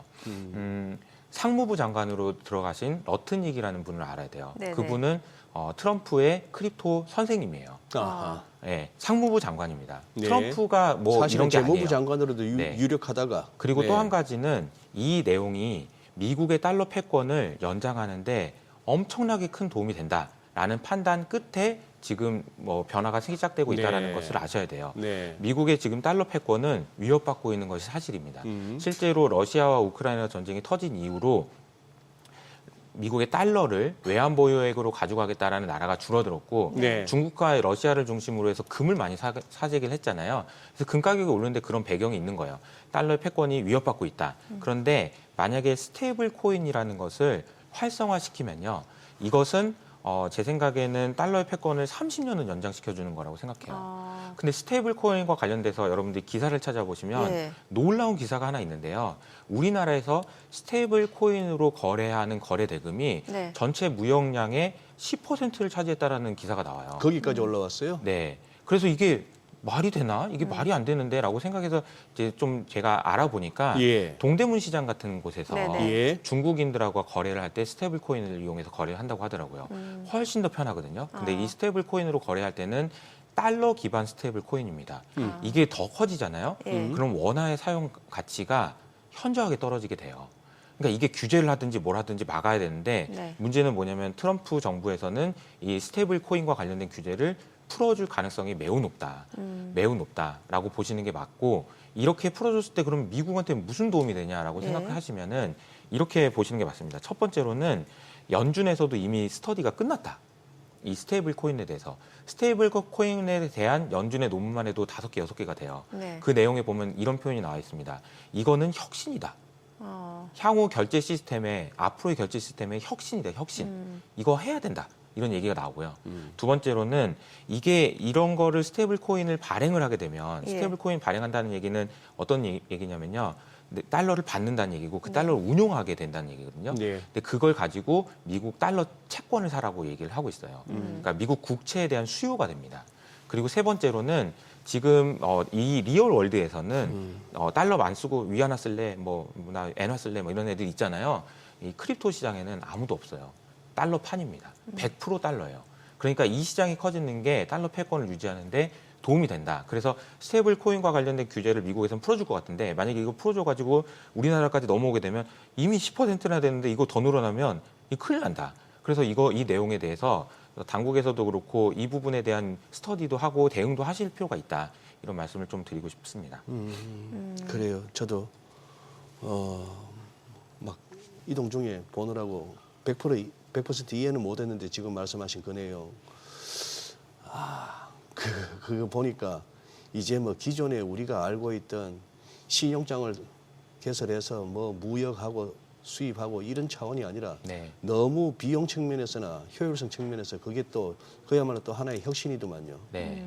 근데 우리는 지금 뭐 스테이블 코인까지는 못 가고 일단 비트코인 자체도 우선 정부 차원에서 개념 정립이나 어떤 제도화에 대해서 전혀 언급이 없는 가운데 그렇죠.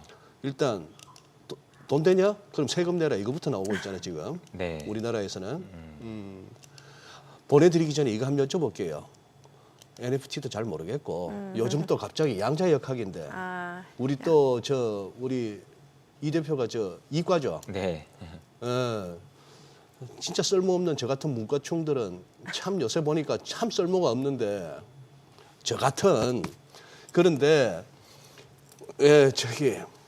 양자역학이 뭐예요? 저거 아까 양자 말씀하신 대로 컴퓨팅, 퀀텀. AI 관련해서 예. 우리나라 기업들이 끼어들 여지가 아직까지 별로 없다. 메모리 반도체 외에는 이 말씀처럼 저기 지금 우리가 기웃거릴 만한 영역이 있습니까? 경쟁력이 있습니까?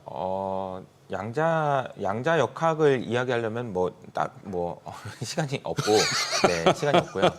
근데 이제 거기서 이제 우리나라의 역할이 있느냐, 혹은 이제 양자 컴퓨터가 네. 얼마나 대단한 거냐라는 거는 저는 그냥 기대감인 것 같아요. 양자 컴퓨터가 나와야 되지 않을까라는 기대감이지, 이게 뭔가 현실화되는 부분들은 아직까지는 저는 확인을 못해서 그 부분에 대해서는 말씀드릴 부분이 제한적인데, 우리나라 기업이 어떻게 하고 있는지 저도 그 부분에 대한 생각은 아직은 내용이 없습니다. 그럼 미국에서 아이온큐가 엄청 급등을 했었잖아요. 네, 예. 그건 이제 주가가 오른 거죠.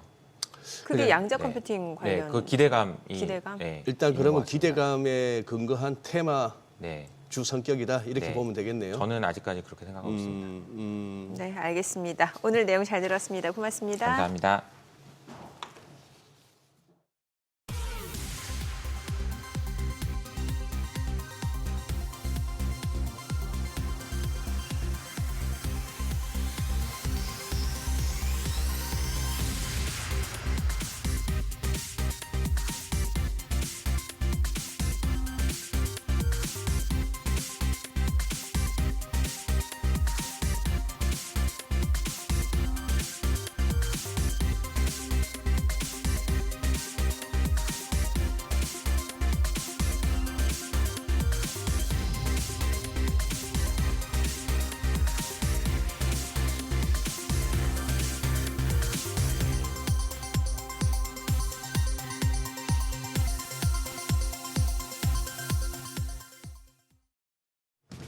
이 시각 시황입니다. 뉴욕 증시 추수감사절 연휴를 휴장한 가운데 우리 시장 거래량도 제한되고 외국인 매매도 제한돼 있다 보니 오늘 양시장 내리고 있습니다.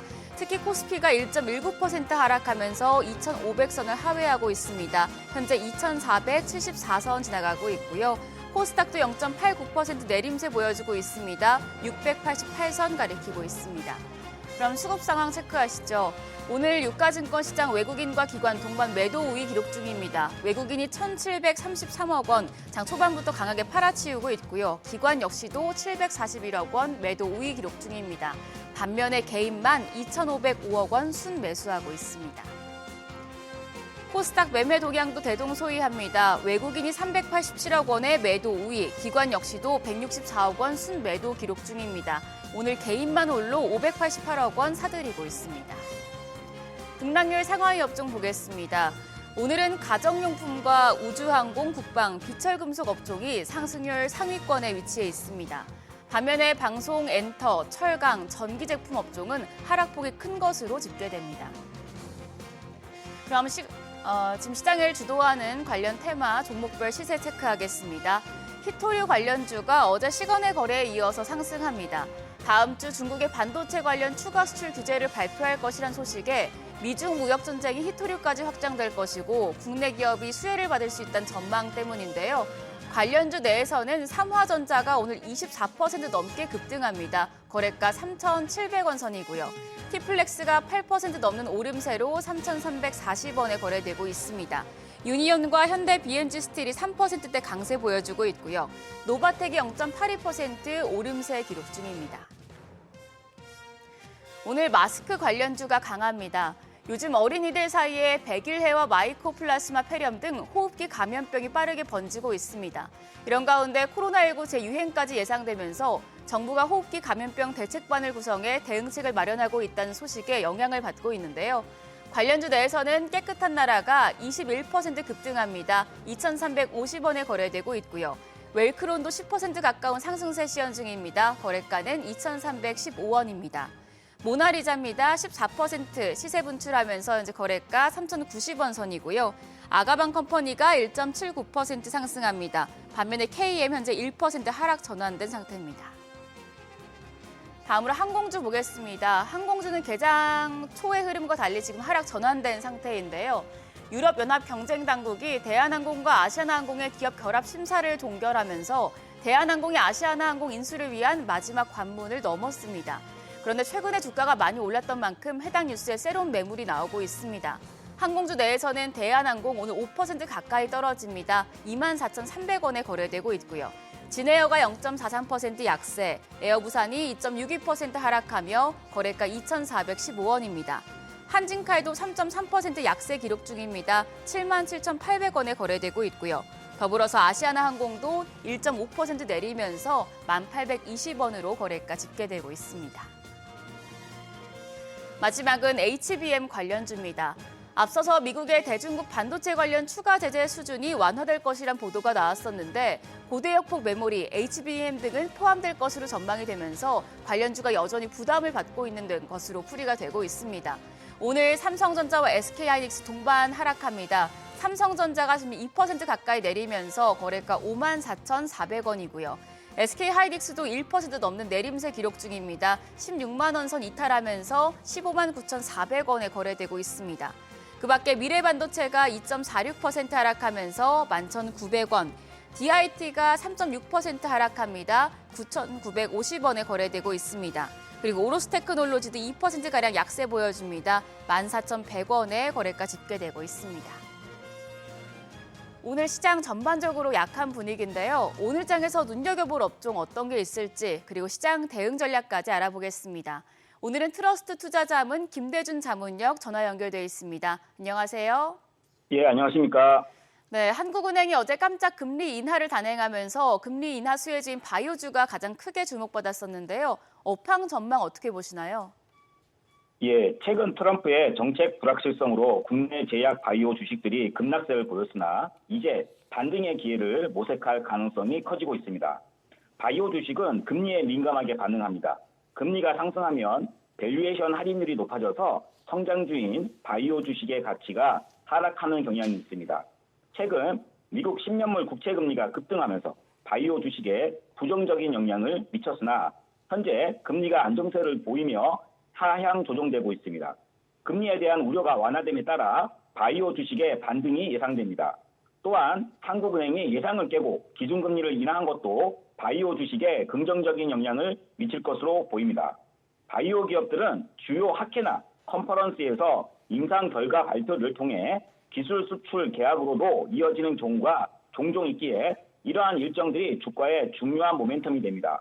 그러나 지난 11월 중반 암 면역 학회 이후 주요 학회 일정이 마무리되면서 모멘텀이 약화된 상황입니다. 하지만 내년 1월에 열리는 JP모건 헬스케어 컨퍼런스가 다가오면서 바이오 주식들은 다시금 모멘텀을 얻을 기회를 맞이하고 있습니다. 네, 그럼 바이오 관련주 중에서 어떤 종목 좋게 보시나요? 예, 첫 번째 종목은 리가켐 바이오입니다. 세계적인 ADC 기술을 보유한 바이오 기업입니다. 일본 다이이치 상표의 글로벌 항암제 에너투도 바로 이 ADC 기술을 통해서 개발되었습니다. 리가켐 바이오의 주력 파이프라인 LCB14는 에너투와 비교해 우수한 안정성과 효능을 보인다는 평가를 받고 있으며 현재 글로벌 임상이 진행 중입니다. 2025년에는 상용화가 기대되며 향후 글로벌 시장에서 중요한 항암제로 자리 잡을 가능성이 높습니다. 또한 리가켐 바이오는 매년 꾸준히 기술 수출을 이어왔으며 지금까지 약 9조 원에 달하는 기술 수출 성과를 기록했습니다. 앞으로도 추가적인 기술 수출이 예상되며 현재 주가가 충분히 하락한 시점에서 주식을 저렴하게 매수할 수 있는 좋은 기회로 판단됩니다. 자, 두 번째 종목은 바이넥스입니다. 의약품 위탁 개발 생산인 CDMO 분야에서 주목받는 기업입니다. 미국 생물보안법은 중국 바이오 기업과의 거래를 제한하는 내용을 담고 있으며 내년 초 최종 통과가 예상됩니다. 이 법안은 바이넥스가 해외 시장에서 경쟁력을 강화하고 수출을 확대하는 데 중요한 역할을 할 것으로 보입니다. 또한 바이넥스는 생산 시설에 대한 미국 FDA 실사를 성공적으로 완료했으며 2025년 1월 중으로 최종 GMP 승인을 획득할 것으로 예상됩니다. 이는 국내 중소형 CDMO 기업 중 유일한 성과로 바이넥스의 실적 개선과 주가 상승에 중요한 모멘텀이 될 전망입니다. 네, 이번 주 마지막 거래일인데 시장 힘이 없습니다. 투자자분들 위해서 대응 전략까지 함께 세워주시죠. 예, 최근 우리 증시는 보조금 폐지와 관세 우려 등 미국의 정책 불확실성으로 인해 반도체, 2차전지, 자동차, 바이오, 화장품 등 주요 업종에서 투자 심리가 크게 위축된 상황입니다. 하지만 한국의 기준금리 인하, 기업들의 자사주 매입, 배당 확대와 같은 밸류업 정책이 지수를 방어하며 시장에 그나마 긍정적인 영향을 미치고 있습니다. 이러한 가운데 코스피는 최근 5거래일 중에서 4일 동안 중소형주 중심으로 상승한 종목 수가 더 많은 흐름을 보이고 있습니다. 중소형주 강세에 시장 흐름을 활용한 투자 전략이 유효할 것으로 보입니다. 특히 기간의 로스컵 물량이나 포트폴리오 조정성 매물이 대부분 소화된 것으로 판단되는 낙폭과대 바이오 종목에 대한 매수 전략이 유망해 보입니다. 또한 PBR 밴드 하단에 머물러 있는 자동차 및 반도체 섹터의 주요 대표주의 밸류에이션 매력에 주목하며 반등 가능성을 염두에 둔 대응 전략을 세우는 것이 좋아 보입니다. 네, 오늘 말씀 고맙습니다. 지금까지 업종과 대응 전략 알아봤습니다.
차가워진 날씨만큼이나 부동산 시장에도 찬바람이 불고 있습니다. 실수요자들도 선뜻 나서지 못하고 관망하는 상황이라 매물도 늘고 있는데요.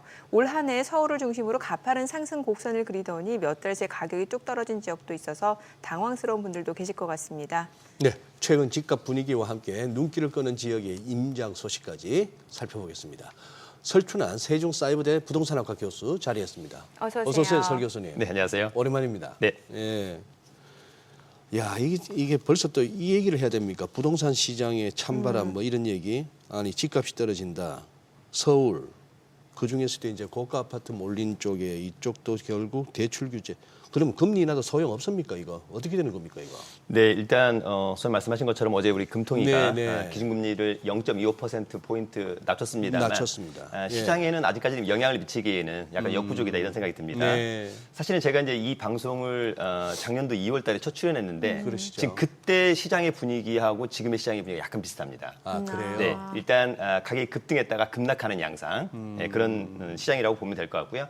시장은 한마디로 가격은 하락하고 있고 네. 거래는 정체되고 있고 매물은 쌓이고 있다. 이렇게 좀 이해하시면 가장 좋을 것 같습니다. 호호. 네, 그만큼 예. 시장은 좋지 예, 않다라고 하는 예. 점이 있고요. 네. 최근 이제 단기간 급등을 한 지역을 위주로 좀 급락하고 있다. 특히 이제 서울, 경기, 인천에서 특히 이를테면 역세권의 신축의 아파트들이 신고가를 기록한 다음에 약간 최근 한 1, 2개월 동안 급락하는 양상을 좀 보이고 있다. 이렇게 좀 이해하시면 좋을 것 같고요.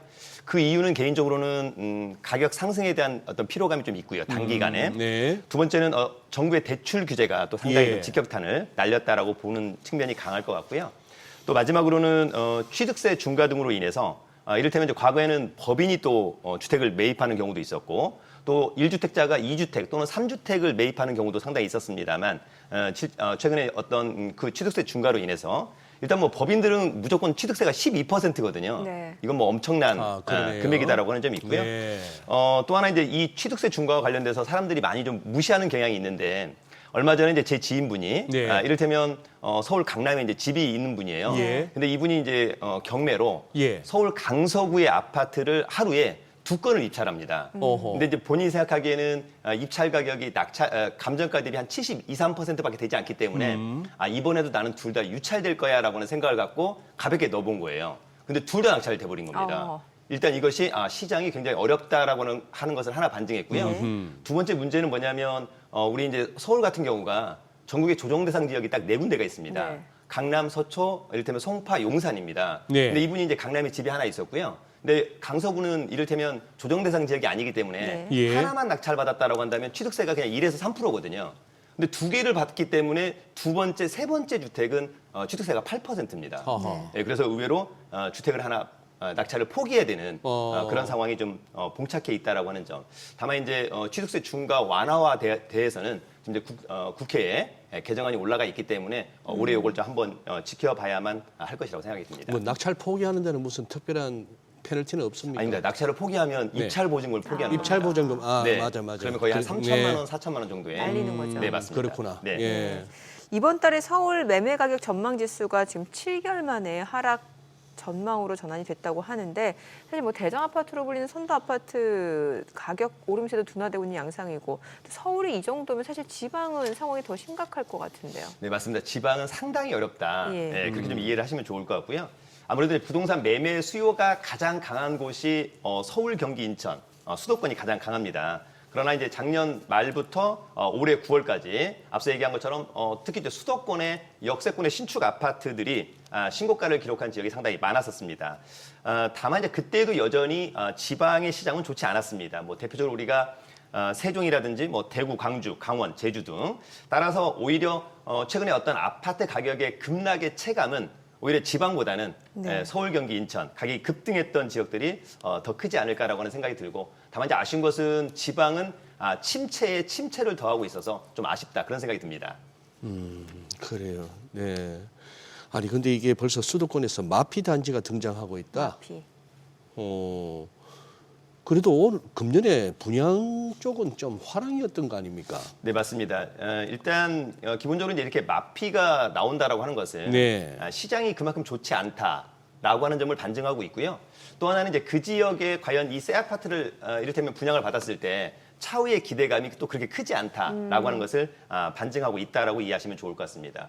대표적으로 뭐 가령 우리가 강남 3구라든지 뭐 용산 마포에서 네. 이를테면 뭐 마피 이런 얘기는 상상할 수 없는 예. 그런 이야기입니다. 따라서 우리가 이제 그 마피가 나온다라고 하는 것은 기본적으로 서울의 외곽이거나 네. 이를테면 고분양가 논란이 있었던 수도권이다. 서울을 제외한 이렇게 좀 이해를 하시면 좋을 것 같은데 최근에 이런 이제 마피 그 물건이 증가하고 있는 곳들은 주변에 이제 입주 물량이 증가하고 있거나 또 전세 가격이 하락하면서 어찌 보면 이제 실수요자라면 문제가 없겠습니다만 투자자 입장에서는 오히려 이제 분양권을 매물로 내놓는 그런 사례가 상당히 많이 발생하고 있다라고 좀 보여지는데 저는 이제 개인적으로 대표적으로 광명이 의외로 이제 공급이 상당히 많았다라고 하는 예. 측면에서 예. 또 많이 나오고 있는 것 같고요. 송도도 마찬가지다 그런 생각이 드는 건데 하나만 좀 예를 좀 들어보면 네. 경기도 광명시 광명자이 힐스테이 SK뷰 아파트 같은 경우에는 이를테면 전용 84제곱미터가 분양가 12억 2천만 원입니다만 이미 이제 마피로 한 10억 8천만 원에 나온 경우도 있었고요. 네. 또 광명 센트럴 아이파크 전용 84제곱미터 역시 이제 분양가 한 10억 7,200만 원이었는데 지금 한 3, 4천만 원 정도 네. 낮은 마피가 나와 있다라고 하는 점. 이제 관건은 앞으로 시장이 어떻게 될 거냐 여부가 중요할 것 같습니다. 다시 한번 시장이 턴해서 우상향한다라고 한다면 마피는 없어질 것 같고요. 여전히 시장이 침체로 간다라고 한다면 이 마피 물건은 쌓이면서 악성 매물로 전환될 가능성도 배제할 수는 없을 것 같습니다. 교수님, 근데 마이너스 프리미엄인데 왜 마프가 아니고 마피예요? 마이너스 프리미엄. 글쎄, 그러면 마프 아닙니까? 보통 네. 이제 피가 붙는다라는 그래서 걸 맞습니다. 네. 쓰다 피, 보니까 피. 네, 예. 프리미엄. 예, 피가 붙는다 여기 나와서 이제 마피까지 그래서 나온 마피. 거예요. 네. 예. 알겠습니다. 아니 근데 이렇게 지금 보면은 뭐 집값 상승세도 그렇고 지금 마이너스 프리미엄 그 단지들도 생겨나고 있는 상황인데 지금 연말 분양 시장 지금 대어들 줄줄이 기다리고 있다면서요. 네, 맞습니다. 예. 올해 이제 마지막 분양 시장이 열렸다 네. 이렇게 좀 보시면 좋은데 특히 이제 여전히 그럼에도 불구하고 서울, 경기, 인천에서의 분양에 대한 기대감은 여전히 높다. 그런 생각이 좀 들고요. 그중에서도 많은 분들이 나는 역세권이면 좋겠다. 또 브랜드, 일군 브랜드이면 좋겠다. 이렇게 생각하는 분들이 또 상당히 많이 있고 이를테면 이제 분양가만 시세보다만 싸다라고 한다면 네. 청약을 하실 분들은 상당히 많이 있는 것 같습니다. 먼저 이제 엊그제 분양을 진행했습니다. 서울 노원구 월계동의 서울원 아이파크. 이 아이파크 같은 경우에는 이제 3,032세대 중에 1,856세대가 이제 일반 분양을 했는데요. 1순위에서 14.9대 1의 경쟁률을 기록했습니다. 그래서 1순위 마감이 됐습니다. 다만 이제 약간 아쉬운 것은 분양가가 16억 원이 넘는 중대형 면적은 절반가량이 미달됐습니다. 우리가 이제 그 서울 같은 경우에도 이를테면 강남 3구라든지 핵심적인 지역은 중대형 면적이 여전히 인기가 있습니다만 서울의 약간 외곽 같은 경우에는 중대형에 대한 인기가 또 가격도 높다라고 한다면 약간 좀 부담을 느끼는 그런 부분이 있었고요. 또 하나는 경기도 안양시의 평촌자이 퍼스니티가 있었습니다. 이 아파트 같은 경우에는 이제 2,737세대 중에 570세대가 이제 일반 분양을 했는데 이게 이제 엊그제 분양 결과가 나왔습니다. 평균 13대 1 경쟁률을 기록했고요. 12월 4일 날 당첨자가 발표될 것으로 보이는데 특히 이제 이 지역 같은 경우에는 역세권이 아니어서 약간 아쉽습니다만 차후에 이제 월판선 월곶 판교선 2029년도 개통 예정이다. 이런 이제 호재도 앞으로 좀 기대감이 있다라고 좀 보여지는 것 같고요. 마지막으로 인천 연수구 같은 경우에는 선호도는 상당히 높습니다. 송도가. 근데 주변에 공급 물량이 너무 많다라고 하는 점은 또 약간 아쉬운 그런 점 잘 체크를 좀 해봐야 될 것으로 보입니다. 네.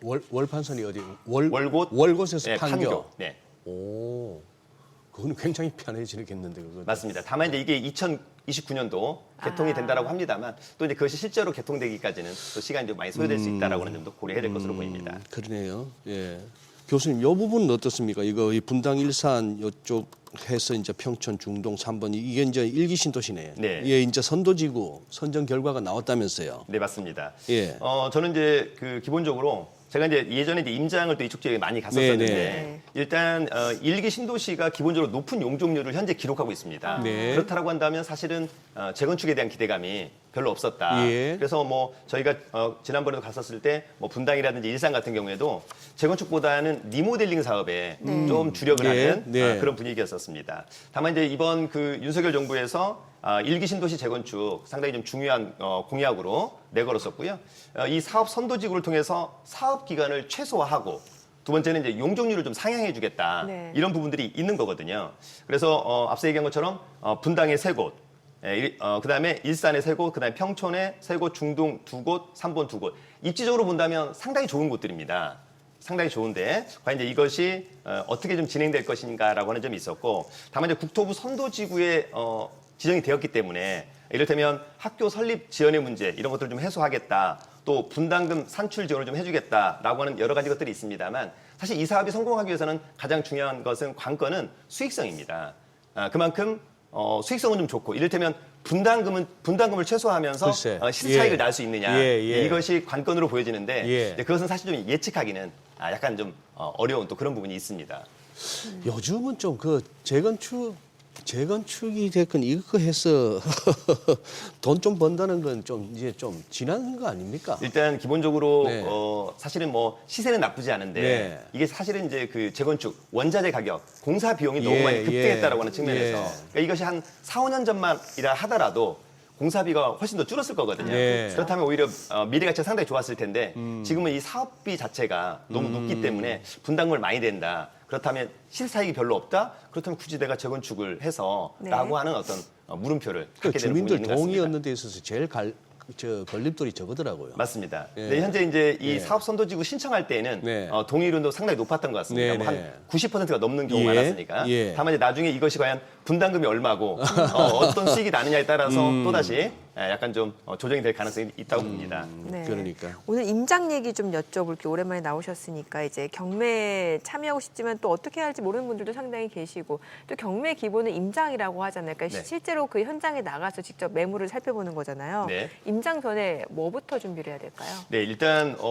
먼저 좀 말씀드리고 싶은 네. 게 사실 이제 많은 분들이 지금 전화가 와서 네. 지금이 좀 경매로 낙찰받기 좀 부담스럽지 않느냐, 아. 시장이 좋지 않은데 네. 그런데 오히려 경매로 낙찰받기에 가장 좋은 시기가 지금 같은 시기입니다. 아하. 많은 분들이 야 시장이 어려울 거야, 그렇겠죠. 단기 급락하고 어려울 거야라고 할 때 이럴 때가 오히려 싸게 낙찰받을 수 있는 저는 오히려 저의- 공급이 많으니까. 맞습니다. 예, 예. 저의 찬스라고 좀 생각이 들고요.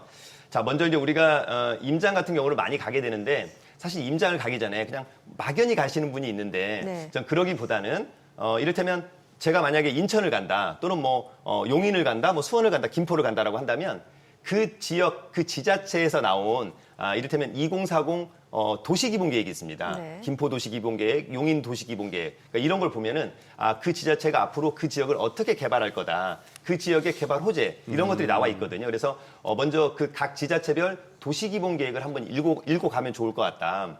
다만 이제 이런 것들을 우리가 쉽게 구할 수 있을까? 구할 수 있습니다. 각 지자체 사이트나 토지이음이라고 하는 정부가 운영하는 사이트에 보시면 토지이음. 이음이라고 하는 네. 사이트에 보시면 이 도시기본계획을 좀 획득할 수 있다라고 하는 점이 있고요. 더불어서 이제 우리가 현장 갈 때 이제 체크리스트를 가져가는데 네. 먼저 이제 아파트하고 제가 이제 오늘은 상가 같은 경우에 무엇을 좀 체크해야 될까라고 하는 걸 좀 말씀드리고 싶은데 먼저 이제 우리가 아파트 같은 경우에는 꼭 세 군데를 가는 거거든요. 첫 번째는 관리사무소를 가고 중개사무소를 가고 이제 직접 현장을 가게 되는 건데 먼저 이제 관리사무소에 가면은 기본적으로 관리비를 좀 물어보는 거죠.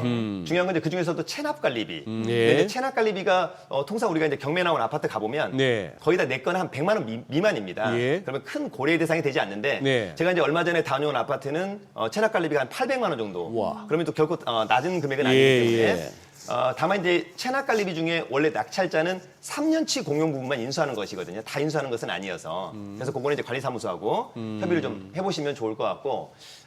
사실 이제 구축 아파트가 가장 안 좋은 것은 이제 주차 대수가 좀 부족하다라고 하는 점. 예. 삶의 질이 좀 떨어져서. 그래서 아마 신축 아파트를 많은 분들이 선호하지 않을까 그런 생각이 들고요. 중요한 것은 중개사무소를 좀 자주 들러보는 것이 좀 저는 중요하다고 생각하는 건데. 부동산 공부하거나 이제 이를테면 입찰하고자 하는 분들이 가장 처음에 어려워하는 것이 내가 마치 살 것도 아닌데 중개사무소 가서 약간 좀 거짓말을 해야 된다 뭐 이런 생각을 하고 있는 분들이 많은데 저는 개인적으로 그냥 경매에 나온 물건 때문에 왔는데 뭐 정확히 얘기를 좀 하시고 중요한 것은 그 지역에 특히 악재를 물어보는 거 저는 상당히 중요하다. 호재는 굳이 얘기하지 않아도 가르쳐 주는 것이니까. 그래서 악재를 좀 물어보면 좋을 것 같고요. 특히 이제 매매 가격의 흐름이 상당히 중요합니다. 상승하고 있느냐 또 하락하고 있느냐 여부도 중요할 것 같고 또 하나는 이제 전세 가격이 또 중요합니다. 왜냐하면 전세 가격이 올라가면 올라갈수록 또 매매 가격도 뒷받침될 수 있기 때문에 그래서 전세 가격이 올라가고 있는지 떨어지고 있는지도 좀 중요할 것 같고요. 특히 이제 매물의 개수가 증가하냐 감소하냐 여부도 상당히 중요합니다. 매물이 많다라고 한다는 것은 나중에 임대를 주기도 어려울 것 같고 또 이를테면 매매하기도 어려워서 매물의 개수가 증가하는 것은 조금 좋지 않을 것 같고요. 마지막으로 이제 중개사무소에서 또 뭐 학군이라든지 평판도 많이 좀 물어보고 있고 저는 개인적으로 이제 아파트를 산다라고 한다면 우리가 흔히 얘기하는 RR 로얄동의 로얄호수 이런 것들이 사실 가격 차이가 별로 없거든요. 그렇다라고 한다면 RR을 샀었을 때 나중에 매매하기도 좋고 시세 차익을 내기도 상당히 좋더라라고 하는 점이 있습니다. 로얄층이라고 하면 뭐 한 중간층인가요? 원래 이제 로얄층은 뭐 중간층도 있습니다만 조망이 좋거나 고층. 네, 맞습니다. 고층 특히 이제 조망이 좋거나 로얄동 로얄호수라고 한다면 이를테면 역에서 가장 가깝거나 또 초등학교를 보내기 가장 좋거나 아까 말씀하신 것처럼 조망이 좋거나 이런 것들이 이제 RR이 될 수 있을 것으로 보이고요. 사실 이제 현장에서 그러면 어떤 아파트가 좋은 거냐라고 한다면 일단 뭐 우리가 가장 좀 선호하는 것은 대단지, 1000세대 이상. 지금은 뭐 10,000세대 이상도 있습니다만 1000세대 이상의 아무래도 1군 브랜드가 가장 좀 선호도가 높다 이렇게 좀 이해를 하시면 좋을 것 같습니다. 그래서 그래서 이제 아파트 같은 경우는 요 정도에서 좀 체크를 해서 문제가 없다면 이제 적절하게 고민하시면 좋을 것 같고요. 마지막으로 이제 상가 같은 경우에는 기본적으로 역시 관리사무소에 가서 이제 관리비, 상가는 특히 관리비가 엄청나게 높은 경우가 많습니다. 네, 그래서 관리비를 좀 잘 판단하셔야 될 것 같은데 제가 이제 얼마 전에 서초동에 어떤 구분 상가를 갔다 왔는데 월세가 120만 원인데 관리비가 60만 원이에요. 어우, 세네요, 관리비가. 그러면 사람들이 그냥 120만 원 월세는 별게 아닌데라고 하는데 관리비도 거의 그냥 월세랑 비슷한 거니까 상당히 좀 불편할 수 있겠다라고 하는 점이 있고요. 두 번째는 역시 이제 상가 같은 경우에는 가장 중요한 게 임대 수요하고 임대료 수준이거든요. 그러니까 얼마만큼 임대 수준이 높을 거냐, 그 다음에 살아있는 상권이냐 여부 마지막 중요할 것 같고 현장에서는 가장 중요한 게 이제 동선이 상당히 중요할 것 같습니다. 지역도 동선, 그 가게 안에서도 동선이 저는 상당히 중요하다고 생각합니다. 살아있는 상권이냐, 하야 다니다 보면은 여기는 죽었네. 이런 얘기들 하죠. 맞습니다. 여기는 활기가 있고 살아있고. 네, 대표적으로 그 용산만 간다 하더라도 요즘에 용리단길이나 뭐 이태원 괜찮은데 이를테면 경리단길 같은 경우는 상권이 좀 많이 죽어서 어렵다. 직관적으로 느낄 수 있습니다. 하기야 제가 설 교수님 통해서 이거 경매 쪽 많이 공부했는데 임장은 문자 그대로 그냥 발품을 팔아라 하셨으니. 네, 맞습니다. 요즘 같으면 신발 좋은 거 신고 다니셔야 돼. 잘못하면 미끄러져요. 네, 맞습니다. 근데 이제 사람들이 또 우리 임장하면 차를 갖고 점프해요. 점프. 그러면 안 됩니다. 동선에 따라서 계속해서 걸어야만 자연스럽게 지역을 이해할 수 있다. 맞아요. 네. 웃지 마시고 이 나이 되면 신발 좋은 거 신어야 돼요. 잘못하면. 아니, 제가 발음을 잘못 들어서 웃은 거예요. 어디로 임장을 다녀오셨는지 좀 알려주세요. 네, 제가 이번에는 이제 금천구하고 김포시하고 검단시를 다녀왔는데 먼저 이제 물건을 몇 개를 좀 소개를 좀 해드리고 싶습니다. 첫 번째는 금천구 가산동의 아파트형 공장입니다. 우리가 흔히 이야기하는 지식산업센터 지산입니다. 요 물건 같은 경우에는 7호선, 1호선 가산 디지털 단지역에서 도보 5분 거리에 있는 지산이고요. 2007년산입니다. 전용이 60평이고요. 감정가가 11억 4천인데 3번 유찰된 이번 최저가는 5억 8,300여만 원이다. 굉장히 가격적으로 매력적이다라고 이해를 하시면 좋을 것 같고요. 많은 분들이 지산이 어려운데 지금 지산을 이야기한다라고 하는 것에 대해서 좀 불만이 있을 수 있는데 사실 예. 지산을 일반 매매로 이야기하면 굉장히 어렵습니다. 네. 다만 지금처럼 가격이 3번 유찰돼서 반값이라고 한다면 저는 상당히 매력적이다. 이렇게 좀 이해를 하시면 좋을 것 같고요. 이번 최저가로 만약에 세를 준다면 수익률이 거의 한 7, 8%에 육박할 수 있기 때문에 저는 상당히 좀 매력적이라고 보고 이 물건은 제가 가보니까 직접 그 건물의 코너고요. 예. 그다음에 기존에 임차인도 있어서 임차인을 좀 승계하면 어떨까라고 하는 생각이 드는데 많은 그 경매 투자자분들이 기존에 점유자가 있으면 이 점유자를 명도하는 게 좋습니까? 재임대를 주는 게 좋습니까? 라고 물어본다면 예. 소유자가 있다면 명도를 하는 게 좋고요. 네. 이를테면 월세를 계속 내던 임차인이 있다면 승계하는 것도 저는 바람직하다 생각이 듭니다. 따로 임차인 구하지 않아도 되니까. 맞습니다. 네. 예. 그러나 기존의 소유자라면 네. 좀 명도하는 것이 네, 네. 그런 분들은 좀 약간 세를 좀 받았다가 예. 문제가 되는 경우가 훨씬 더 많습니다. 예, 예. 네. 교수님 아까 시작하시면서 지금 분위기가 2년 전 2년 전 예, 2년 전 2월 달. 2년 전 2월 달하고 느낌이 비슷하다 하셨는데 네. 그때도 막 한번 이제 치솟다가 네. 주춤했던 그 시기를 급락했습니다. 말씀하시는 것 맞습니다. 같은데 네네. 그렇다면은 2년 전 그때와 같은 코스를 밟는다면 이건 또 견디면 될 것 같은 거고 네. 견디면 또 올라가는 다시 부동산 시장이 또 화랑을 맞을 때가 올 것 같은데 지금 근데 너무 이 부동산 관련해서 너무 많은 매체들이 겁을 주고 있어서 좀 여쭤보는 겁니다. 교수님 비유는 어떠세요? 부동산 전반. 개인적으로는 지금 저도 이제 현장을 가봅니다만 네네. 최근에 한 5, 6개월 동안 서울, 경기, 인천의 핵심적인 지역의 아파트 가격이 사실 신고가가 예. 그냥 천장을 뚫었다라고 이해하시면 됩니다. 어허. 너무 불편하다. 네. 그러니까 저희가 강남 3구 같은 경우에는 예. 그냥 신축 아파트 우리가 이제 전용 84제곱미터 예. 그냥 웬만하면 30억, 40억, 그냥 50억이거든요. 어허. 저는 이것은 좀 너무 과하지 않는가. 오히려 제가 얼마 전에 그 연세대학교 앞에 창천동에 네. 그 90억짜리 5층짜리 빌딩이 있습니다. 예. 네. 이게 지금 최저가가 한 60억밖에 안 해요. 예. 그래요. 그러면 차라리 그 서초동에 84제곱미터가 60억 하는 게 있거든요. 그거보다 이게 훨씬 더 좋을 것 같은데 이런 생각이 들 정도로 가격이 높다. 물론 이제 우리가 미래를 생각해 본다라고 한다면 가격이 다시 우상할 수 있겠습니다만 저는 개인적으로 좀 단기적으로는 좀 조정을 좀 피하기는 어렵지 않은가 그런 네. 생각을 한번 해보기도 합니다. 알겠습니다. 오늘 내용 잘 들었습니다. 고맙습니다. 네, 감사합니다. 감사합니다. 와, 오늘 외국인 현선물 많이 파네요. 지금 코스피코스닥 양시장이 좀 많이 떨어지고 있는 상황입니다. 네, 그러네요. 네. 쉽게 바닥을 못 잡아내는데 한번 또 10시 반, 2시 정도 딱 한번 반전을 한번 기대해 보겠습니다. 네. 저희 방송 중에 전해드린 내용과 관련해서 모든 투자 판단의 책임은 투자자분들께 있다는 점 알려드립니다. 네, 세상의 모든 돈 되는 정보 재테크 노하우머니쇼 오늘은 여기서 인사드리겠습니다. 여러분의 모든 경제 SBS 비지가 함께하겠습니다. 저희는 다음 주 월요일 오전 8시에 찾아뵙겠습니다. 고맙습니다.